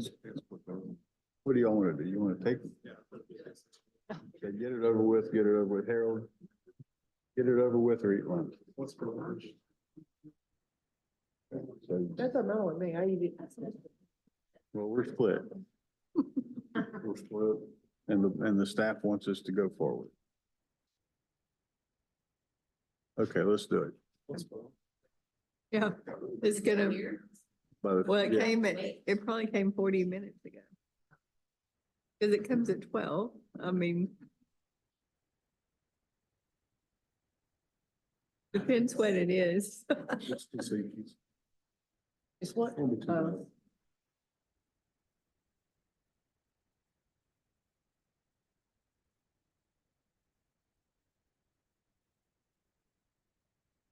I think we need to have serious discussion with the board about developing a scheduling.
Ooh.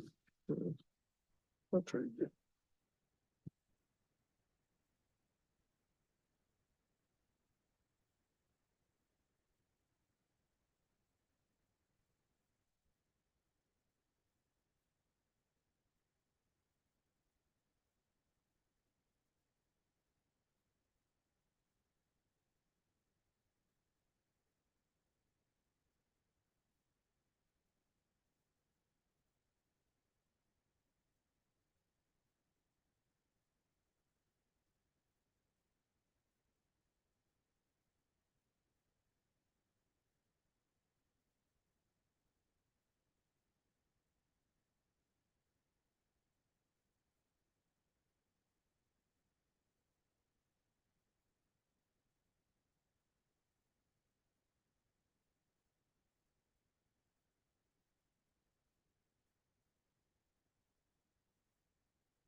No. You are.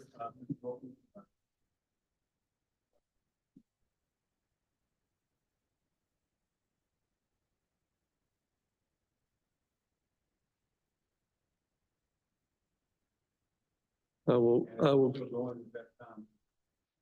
will keep note of the time, so regardless of where we are in the process, we will knock off at 1:30. All right, we were on the record. This is styled between the Arkansas State Board of Pharmacy and the matter of Sarah Hancock, PD license number 12737. The case number is 2025-003. Would counsel be so kind as to identify themselves for the record, please?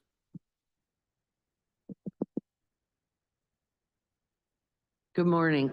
I'm Sarah Hartness. I'm representing Dr. Hancock in this area. I'm an attorney out of Monticello, Arkansas, who retired last Friday, just for the record. Well, it's either this or clean out the office, so I don't know. And it's Ms. Hutchins, is that right? Hartness, Hartness. Hartness, all right. I'm jealous. I just haven't gotten angry enough yet. I've got about 35 years in myself, so. Ms. Bales, would you be so kind as to identify yourself for the record, That's please? Ashley Vales, General Counsel for the Arkansas State Board of Pharmacy. I'm looking at the agenda, the way this is described, it's a little different I can perhaps. admit that. Let me go ahead and just belt and suspenders, take judicial notice of both the statutes as well as the rules that are governing this proceeding, specifically Arkansas Pharmacy Law, Arkansas Code annotated 17-92-101. That sequence, as well as the Arkansas Administrative Procedures Act. Counsel, I'm going to ask you, Ms. Bales, first. Could you please set the table here? Yes. What is going on? So as most of the board members remember, Dr. Hancock was here at our last informal. Since that time, and when she was here, she did not contest the facts of the allegations. That remains true today. She and what the board offered in a consent agreement was, it's in Exhibit 2, a written corrective action plan, and submit standard and operating procedures within 30 days of signing the agreement, enroll in a compounding course that's pre-approved by board staff, a $2,500 disciplinary fine to be paid before the end of the year, to complete the second version of our law test, to participate in follow-up inspections and pay for the cost of any follow-up inspections, and the 14.5 continuing education hours that she's presented will be accepted but not counted toward the 30 of continuing education for renewal of her license. That was what the informal committee determined was the course of action. Dr. Hancock's concern was the disciplinary action in this matter and it being on her record. So if I'm not misstating, that's the bone of contention that they would like to argue against this morning. And the facts are the same. I'm going to have Dr. Tankersley go over them quickly for the record because this is a legal proceeding with our hearing officer and court reporter, but intend to be brief because they're largely uncontested. Thank you, Ms. Vales. Ms. Hartness, would you be so kind? I would, thank you. Dr. Hancock is my pharmacist. I went in the other day to fill a prescription and she asked me, hey, will you come back here and look at this for me? And we were concerned about the word disciplinary action. How long does that last? Does that stay on your record? So then I contacted Ms. Vales. She gave me the hookups to the videos. One of the things that Sarah and her husband had told me is there was another doctor, Dr. Stover, David Stover, I think, who was the hearing right after Dr. Hancock's hearing. And when I started delving into it, when I first listened to the board talk about the fine, the disciplinary, the fine is not the problem. When I first heard the board discussing it on the internet, it was, if there's a fine, it has to be disciplinary. Okay, then there's really nothing to argue about. Then I looked at Dr. Stover's hearing and realized, oh, wait, you could have made this a recoup of expenses and fees, still the same fine, just not the recoup. So then my next question was, does this disciplinary action stay on her record forever? And apparently it does. So that makes it that much more important. I have talked to Ms. Vales about, I know that I don't want to take up a lot of the board's time, but should we review the video on Dr. Stover's hearing? Or I've got some arguments that I can make where I can compare and contrast. Because I think that there were a couple of things that the members of the board that were present at the informal hearing did not clearly, I think, understand. And Dr. Hancock, being the person that she is, and I watched her on that video, she's humble. She owned this. Is not going to come to her own defense. A lot of people have a difficult time coming to their own defense when they realize that, yeah, you know, I screwed up. I made a mistake. I'm going to own it. But so I don't think that the board heard that the three items, the three compounding ingredients, I've learned all this lingo in 5 days after my retirement. The three compounding ingredients were estrone, testosterone, nifedipine, and puronic acid. Okay. And she did not introduce, and we intend to introduce into evidence the fact that all three of those compounds, the lot numbers that were BUD, were sent to a lab, have been tested, and they were all, well, testosterone was at a 98% effective rate, and the other two were above 100% effective rate. And I may be using the wrong word on that. So I don't think that the board knew that, because there was some concern in the discussions that this is a serious, this is a serious drug and someone could have been harmed. And so I think that that's a consideration for the board to hear. And I also, in comparing and contrasting, and I understand that these hearings are all available on the internet for anyone that wants to hear them. And I think that's the way we have to be.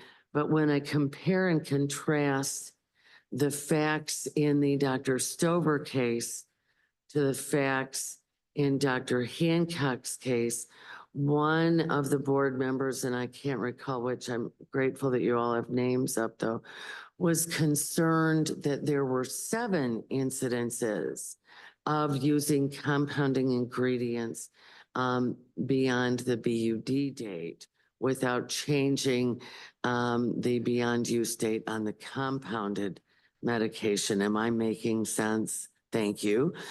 In Dr. Stover's case, there were only 2 incidences of using compounding ingredients beyond the use date. But the difference between the 2, and I'm not sure if that was real apparent, is that Dr. Stover was making large batches of anticipatory compounded medicine. Someone strike me if I'm wrong. I think he was making them at a gallon, at a 2 pounds, 2 pounds at a time. So if he was selling that at 2 ounces, then the number of violations comparable to Dr. Hancock's would have been greater.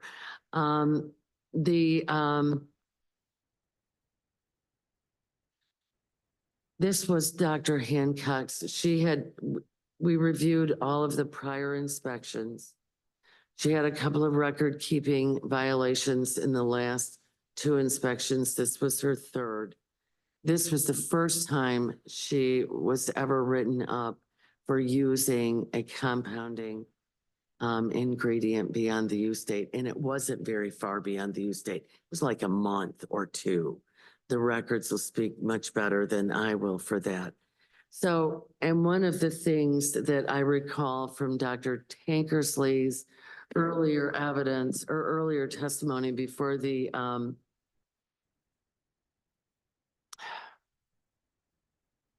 informal, thank you.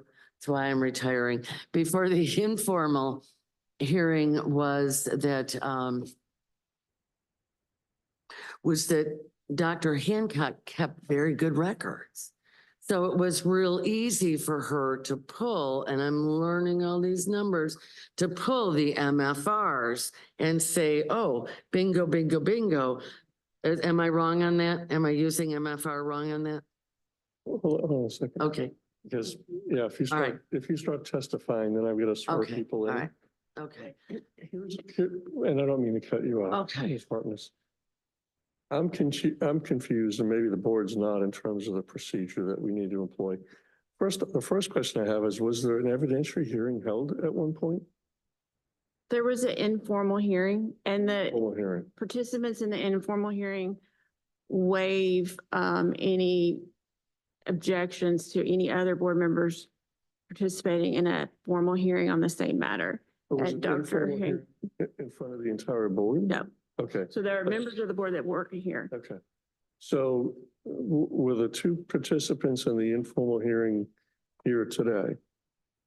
Are they the same? Is the composition of the informal hearing board the same as it was previously? Okay. Except 2, Dr. Mack was not present, Dr. Davenport wasn't present. Okay, so once the informal hearing was held, there was some sort of a resolution or agreement reached, but apparently Dr. Hancock did not sign that consent agreement. And Correct. instead asked for a full hearing. Yes. So we don't have to take a motion in terms of reopening anything or anything of that nature. We're basically still at the starting gate in terms of a full evidentiary hearing. Is that right? Well, I don't know that it necessitates a full evidentiary hearing because none of the facts are really contested. What we're just asking for is a reconsidereconsideration of the classification of the $2,500 fine from disciplinary to a recoup of expenses and fees as was done for Dr. Stover. And I don't even know if that's proper to do at this point. But that's what brought us here. All right. I don't, this is a new way to do this, but if Ms. Hartnett wants to make that as a preliminary motion and the board consider that on the front end, I think we could do it that way if you don't have an objection. If the board's not comfortable granting that motion or wants to hear more evidence, we could open up and I could have Dr. Tankersley, for the benefit of those that weren't here, give more of a brief testimony about her inspection and her findings, if that's what the board wishes. Can I ask a question Yes. to Ms. Bills? I can wait. Well, and I apologize. No, you're I'm just good. Go trying to ahead. get want to get on the same page with everybody. So they don't need to, do I need to introduce the exhibits before they make a decision on? I think we can, if we need to introduce the exhibits, I'd move to introduce the exhibits. Ms. Hartness has some exhibits on behalf of Dr. Hancock. So I do believe we need to do that. And then About this video that Ms. Hartness is referencing, do they need to look at that to make a decision? It's a long video and I could not figure out how to download it onto a thumb drive. Right. It's there. I think the majority of this hearing was just held in the end of April. I think the majority of the board members that were here that day would recall it. And I have a series of points that draw attention to the minute of the hearing. If anybody needs that, but I think it should be pretty fresh in everyone's mind, which is why we didn't want to push this hearing down the road 3 months. Right. So that it was still fresh in everyone's mind. I don't want to, we'll start with. Board staff have any objection to reclassifying that as to a investigative cost versus a disciplinary fine? we do not. Okay. Can we go off the record? I think we got one more question. Just, Oh, sorry, I didn't mean question to. too. I have a real problem with the procedure that we're using here. We've been talking a lot about precedent, and we're having precedent thrown up to us for what we do. As I understand it, the precedent is that we have an informal hearing that's not on the record. And we try to discuss and reach some kind of resolution. And if we do, we do. It's done. Somebody can sign the consent agreement and so forth. But if they don't want to agree and sign the consent agreement, our process is to hold a formal hearing on the record of all of the issues, not to come in and just try to resolve one little part that somebody didn't like about the informal hearing. So I object to the process that we're going on here just from my standpoint as a board member. And I think if we do this, we're setting a precedent that's going to come back to bite us. Well, I think the difference, Mr. Simpson, is, as I understand it, Dr. Hancock is essentially stipulating to everything that at this point I haven't introduced yet in terms of the order and notice of hearing, the allegations of fact. If you've got a respondent that stipulates to everything, it kind of narrows and the necessity or the need for an evidentiary hearing. But we're not going through the process. We don't have an order and a notice of hearing.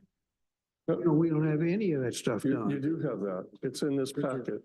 That was the reason for my question was, what are we contesting here? What are you trying to do? And I understand what you're saying. I had the same concern, which was, are we having a full-blown evidentiary hearing or are we not? And what's that issue? But if the board wants to have a full evidentiary hearing, So that's the prerogative of the board. What's the record going to be? Just the documents? The record's going to be whatever they stipulate to, which I gather is this entire package. In which case, if they've stipulated to all the allegations of fact and all the conclusions of law, you don't have to have testimony or evidence on those issues. What you have to do is make a decision about whatever your disciplinary action is going to be. Okay, I'm fine with that. What I'm not fine with is going back and replaying the video from the informal hearing, because that was expressly not on the record. I don't think they want to replay the informal hearing. It's a different hearing. Yeah. Well, I most certainly don't want to have evidence from somebody else's hearing. That would be an even more horrible precedent for us to set. I understand. Ms. Hartness? No, just the issue was the cases were so closely related. And I expressly reject any argument that you make that any two cases are comparable and can be used as precedent against each other. And I think it would be a vast mistake for us to give any credence to that sort of argument. Doctor, you had your hand up. It's my understanding that I'm gonna look to my understanding that we do have an order and notice of hearing. You do. It's exhibit 1. We have 8 allegations and we have 7 charges, and that the respondent is not contesting any of those allegations or charges. That's correct. And we have the record as far as the order notice of hearing, the exhibits, et cetera. They're just wanting us to reconsider, they're willing to accept what was offered in the last informal and asking us to reconsider one piece of that, which was the disciplinary $2,500 fine. That's correct. Okay. And I think that the one piece of evidence that no one had was that these 3 that these 3 compounding ingredients had been tested and were effective when used. And We would have testimony regarding that. we would have to have testimony regarding that. Yes. Yeah, we don't have that that was not made part of the initial. Okay. Well, let me do this. Again, just belt and suspenders for the record. I have a packet here. There are 21 exhibits attached to it. Is there any objection to the admission of staff's exhibits 1 through 21? No, sir. All right.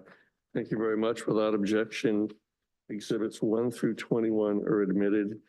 And Ms. Hartness, let me, again, just for the record, get you to agree that you are stipulating and not contesting the allegations that are contained in A1 through A8, as well as the charges that are contained in C1 through C7. Is that correct? That's correct, Your All right. Honor. So given those stipulations and that agreement and the admission of the record, what is the prerogative of the board at this point moving forward? You've got the informal agreement, the consent agreement that's memorialized in this packet. As I understand it, Dr. Hancock is only contesting the fine, not any other aspects. Is that correct? That's correct. And not the fine, just the designation of what the fine is for. As disciplinary. As disciplinary. All right. Because, yeah. So if we've narrowed it down that much, I guess then I can turn to Ms. Vales and say, can the board assess a fine without the label of disciplinary associated with it under the 4 corners of the statute and the rules? Well, we would call it investigative costs All right, as so, I mean, opposed to a disciplinary fine. I'm asking you as a matter of law. Yeah. Can the board use a different label and Yes, still be consistent with the yes, board's? and we've done that in the past. You've done that in the past? Yes. Yes, ma'am. So the 2 of us that haven't heard any of this stuff, Right.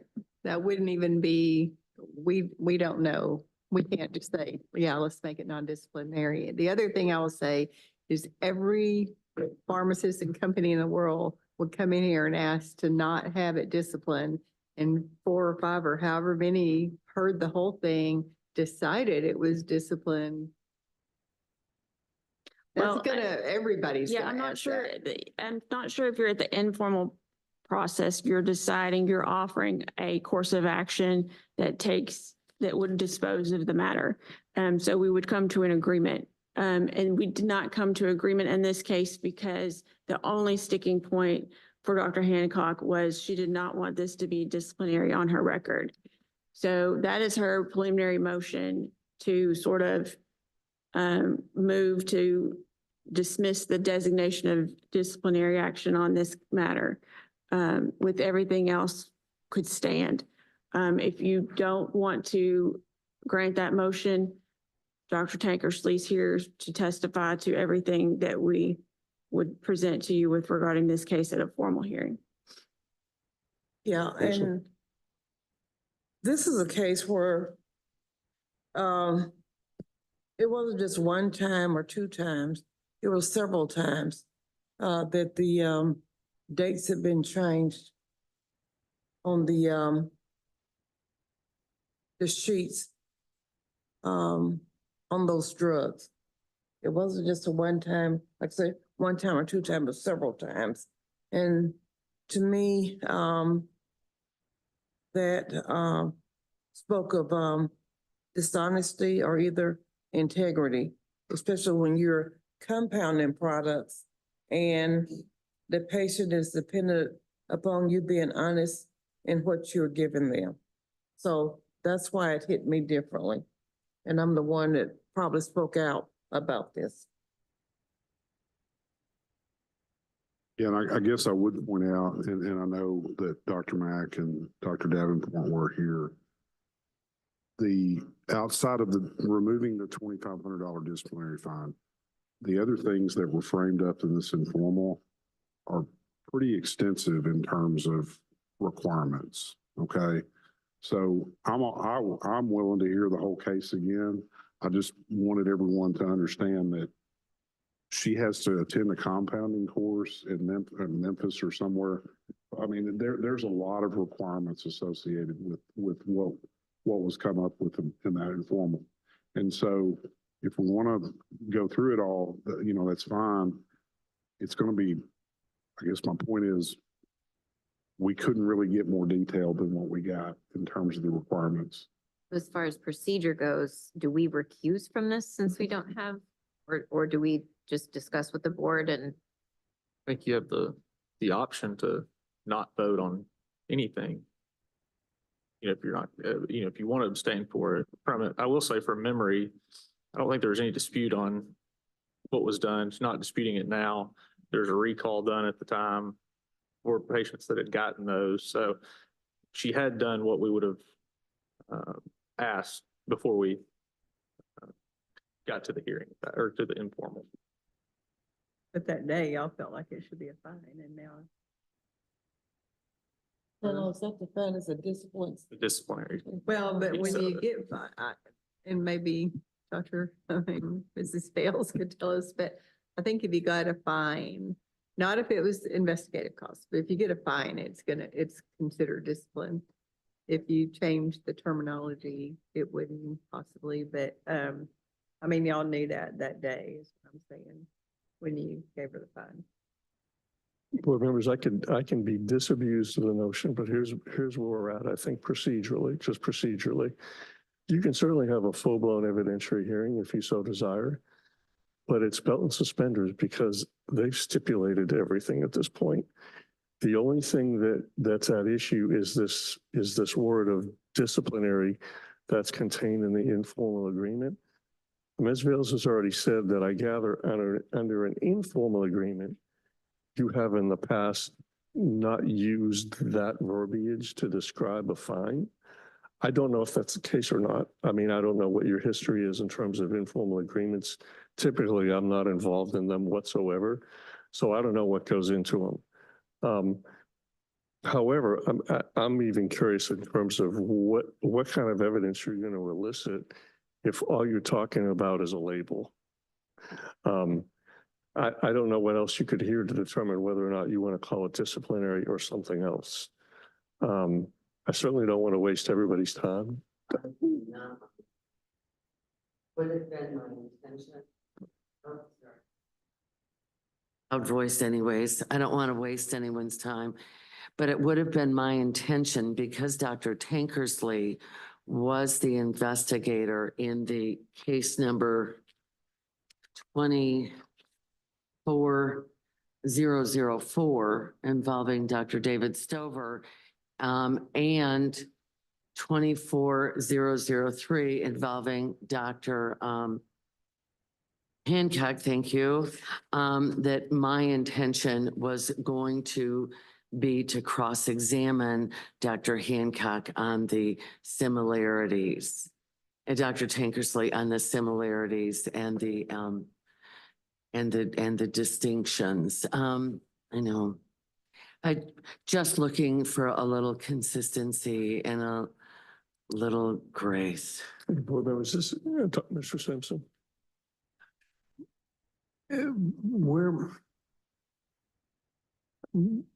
We're setting a procedure here that is going to come back to haunt us in the future. we have an outcome from an informal hearing that says these things are going to be done. Somebody doesn't like one of those things. And they want to come back and do a redo on that one thing. But when we do these things, these multiple things, you know, there's a balance that's reached. You know, it may be if we had a formal hearing, we would decide, yeah, it shouldn't be disciplinary, but our investigative costs are twice as much. Or we ought to require more continuing education. You know, you can't simply allow somebody to come back and nitpick one of the findings while leaving everything else the way it is. Otherwise, that's what everybody is going to do. I guess the part that's a little confusing to me is everybody can already do that. If they don't want to agree to No, they have a right to come in for a full-blown hearing where we can do more as well as less. They're asking us to come back and do just less while preserving all of the other stuff without that David Ford being I done. understand. So we can rehear it, come up with the same, conclusions or not, or, Yes, and I think that requires us to do more work and spend more time and effort to do that with regard to this particular matter. But the payoff is, it prevents us from having more and more people come in and say, okay, I'm satisfied with all but this and the informal, so just take that out or just change that and don't mess with the other stuff. That's the process that we're setting up by doing this. She needs to be at risk if she wants a formal hearing that we take a more severe action than what we've taken before. Can I entertain a motion? That You certainly, I mean, we are on the record. If you want to do a motion, Okay. you can certainly do that, Dr. Newsom. I would like to entertain a motion that the original orders stand. Have a motion, is there a second? Would you repeat the motion? Yes, I'd like to make a motion that the original orders stand. Could, Let me. Is that let me not make denying sure her I've got the. could I be heard on that? you- Because you I don't certainly think- can Before we, Okay, okay, so we are discussing the consent agreement, I believe is what you're referring to, Dr. Newsom, right? In terms of when you say the original order. it's the Original orders consent agreement. stand, Okay. stay as is. Which is behind tab 2. It's exhibit 2 in the packet. That's your motion? Yes. All right. President, I'm going to ask you to ask if there's a second. well, could I be heard on that motion or no? You I don't know can- the, Any Yeah. question? I'll give you a chance Okay. because I don't even know if it's going to be seconded at this okay, point. all right. Okay, we have a motion. Do you want to repeat that for the sake of the record? Yes. I would like to make a motion that the original orders, stand, that we, The consent agreement. mhm. The original consent agreement stand. Okay, we have a motion. Is there a second? To the extent that I understand that being that we reject any motion to change the language, I'll second it if that's what you're meaning with that Right. motion. Right. Okay, we have a motion and a second. All right, Now can I be heard on this? please. The only issue is that this proposed consent agreement that has not been signed yet is just what that is. It's an opportunity to look at the evidence, and this is what we would recommend if you accepted it. And under normal circumstances, it would have been accepted, but for that hearing, the immediate hearing afterwards, where it was so similar and treated so differently. Procedurally, I don't think this does anything to move us into a full hearing. Well, I mean, it really would be belt and suspenders when a respondent comes in and they stipulate to the allegations of fact and the conclusions of law, there's no reason for you to hold a hearing. It's a done deal. If every respondent walked through the door and every administrative hearing that I held and stipulated to the allegations of fact and conclusions of law, all you would be left with is whatever the disciplinary action is. That's what these folks have done here, is they've stipulated everything. So there's no reason to take testimony or evidence. They've agreed. They've agreed to everything that's in the order and notice of hearing. Now, they had a dispute about the consent agreement and the informal, but I tried to do, again, cover the bases when I asked Ms. Hartness in terms of what it is that you've stipulated to. That's what you're left with. Again, it's hard for me to tell what kind of testimony is going to be elicited when what the dispute is a label or a word. To the extent that we've stipulated to the facts, I think that she's entitled to be heard and call witnesses as to the nature and the extent of any action taken by the board. And that's where we want to be heard on. And that's in order to not waste the board's time. And I disagree with that, Ms. Hartness. I mean, really what we're talking about, you're not even really disputing the amount of the fine.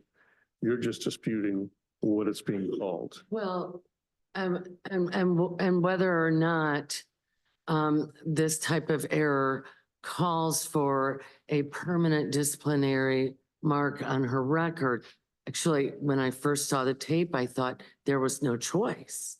That was it. If there's a fine, it's got to be disciplinary. And then with the next hearing, I learned there is a choice.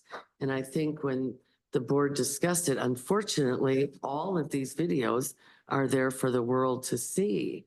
Right. During the discussion, it was that the board members were saying, if it's a fine, does it have to be disciplinary? Yes, it does.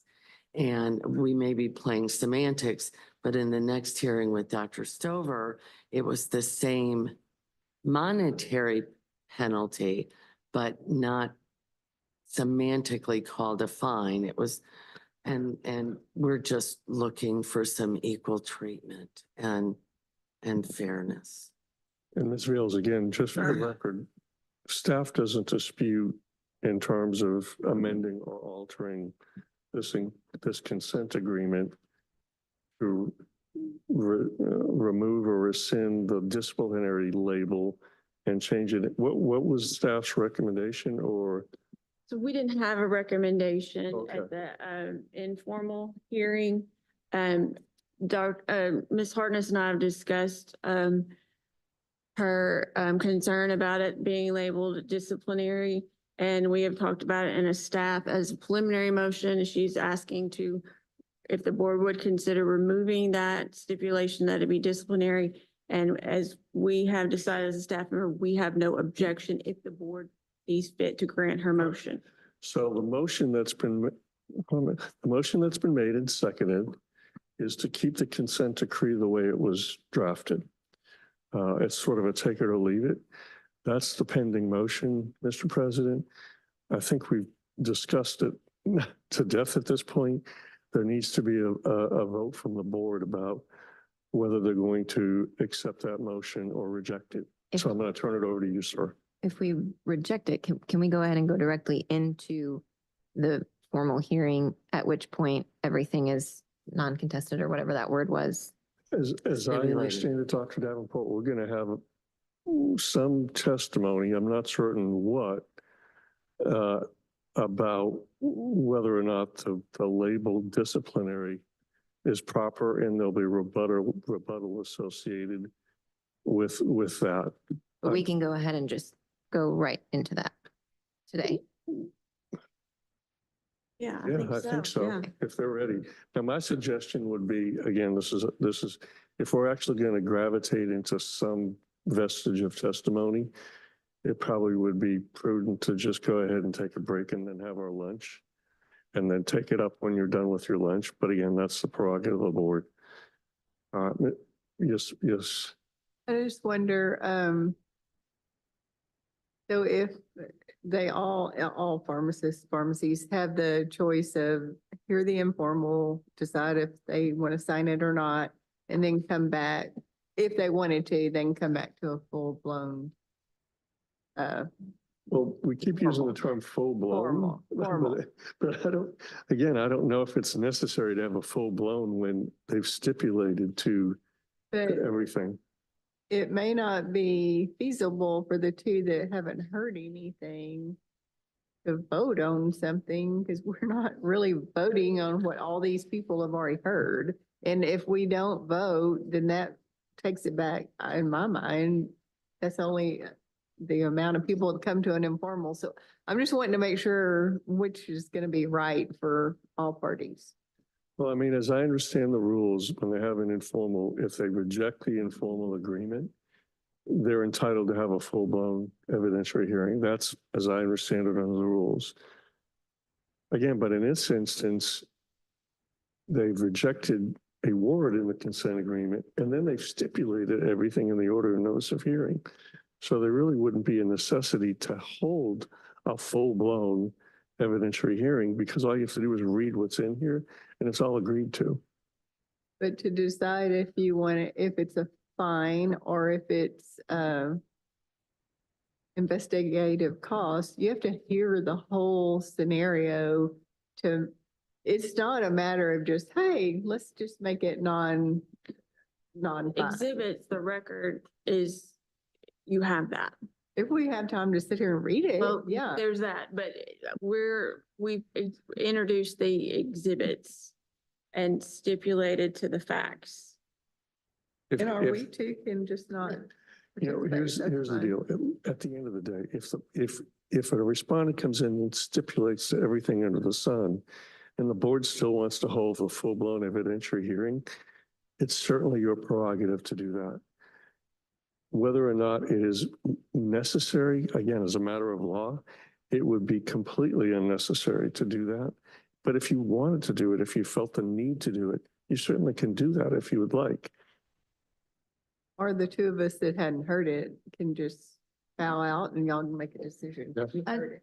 Essentially, what I'm equating this to, and I don't do a lot of practicing before boards like this, but I'm essentially equating this to being heard on the punishment phase, taking evidence only on the punishment phase, and that's where we would compare and contrast. If that makes sense. I don't know if I made that clear to everybody. Mr. Hearing Officer, I call the question. I wish you had called it a bit ago. I tried to call it previously. Mr. President? Yes, we have a motion and a second, so let's take a vote, but I'm going to do this by roll call. Mr. Simpson, are you, okay? Dr. Davenport? Okay, so we have one abstention. Dr. Boone? No. Dr. Newsom? Yes. I will abstain. Dr. Mack? I will abstain. Okay. Dr. Jolly? No. And Dr. Frouché? No. Okay, the motion failed. So now, Mr. President, you're back to whether or not you want to remove the word disciplinary from the consent agreement and see whether or not the board agrees to use a different label, as I guess suggested, as Ms. Vales has suggested. So I don't know if somebody wants to make a motion in that regard or not. Okay. We can open this up for any further discussion unless someone is ready to make a motion that would essentially accept the consent agreement as it was proposed, but change the disciplinary label to non-disciplinary, and the fine therefore would be characterized as investigative costs.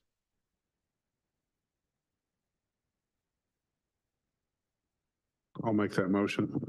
Okay, we have a motion by Dr. Jolly. Is there a second? I'll second it. Okay, we have a motion and a second. I'll just take a verbal vote this time. All those in favor of the motion, please signify by saying aye. Aye. All opposed? No, Okay, we're gonna do a roll call. you will abstain. Well, there's significant enough question. Okay. So, Mr. Simpson. Dr. Davenport. Abstain. Dr. Boone. Yes. Dr. Newsom. No. Abstain. Dr. Jolly. Aye. And Dr. Fouché. Aye. All right, I'm not sure how this works. We have two or three abstentions. But we have a 3 versus 2 vote. I'm not sure what constitutes a majority. Is it majority of the 8? Three abstentions, so I think the motion passed 3-2. I could be, again, disabused of that notion. But The but vote's if there were 3-2, but is it, well, you have a quorum, that's not the issue. It's how many yes votes and how many no votes. Okay. The abstentions aren't part of the equation. Okay. Am I wrong about that, Ms. Vales, Ms. Hartness? Yeah. All right, I think that motion passed. motion carries? Yes. I'm going to ask staff to reduce that to writing, make certain that Dr. Hancock, Ms. Hartness, I don't know if you want a copy of it or not since you're retired, but what's your prerogative? Email address and I did take my. All right. She is their pharmacist. All right, well, I don't know if they have the ability to contact you, but please let these folks get a copy of that decision along with some sort of information sheet or cover letter that notifies them of their appeal rights, which is required under the APA. Since you got what you wanted, I doubt sincerely you're going to be appealing. All right. Thank you all very much. Appreciate your patience. We're off the record. Appreciate your report. What's not kind of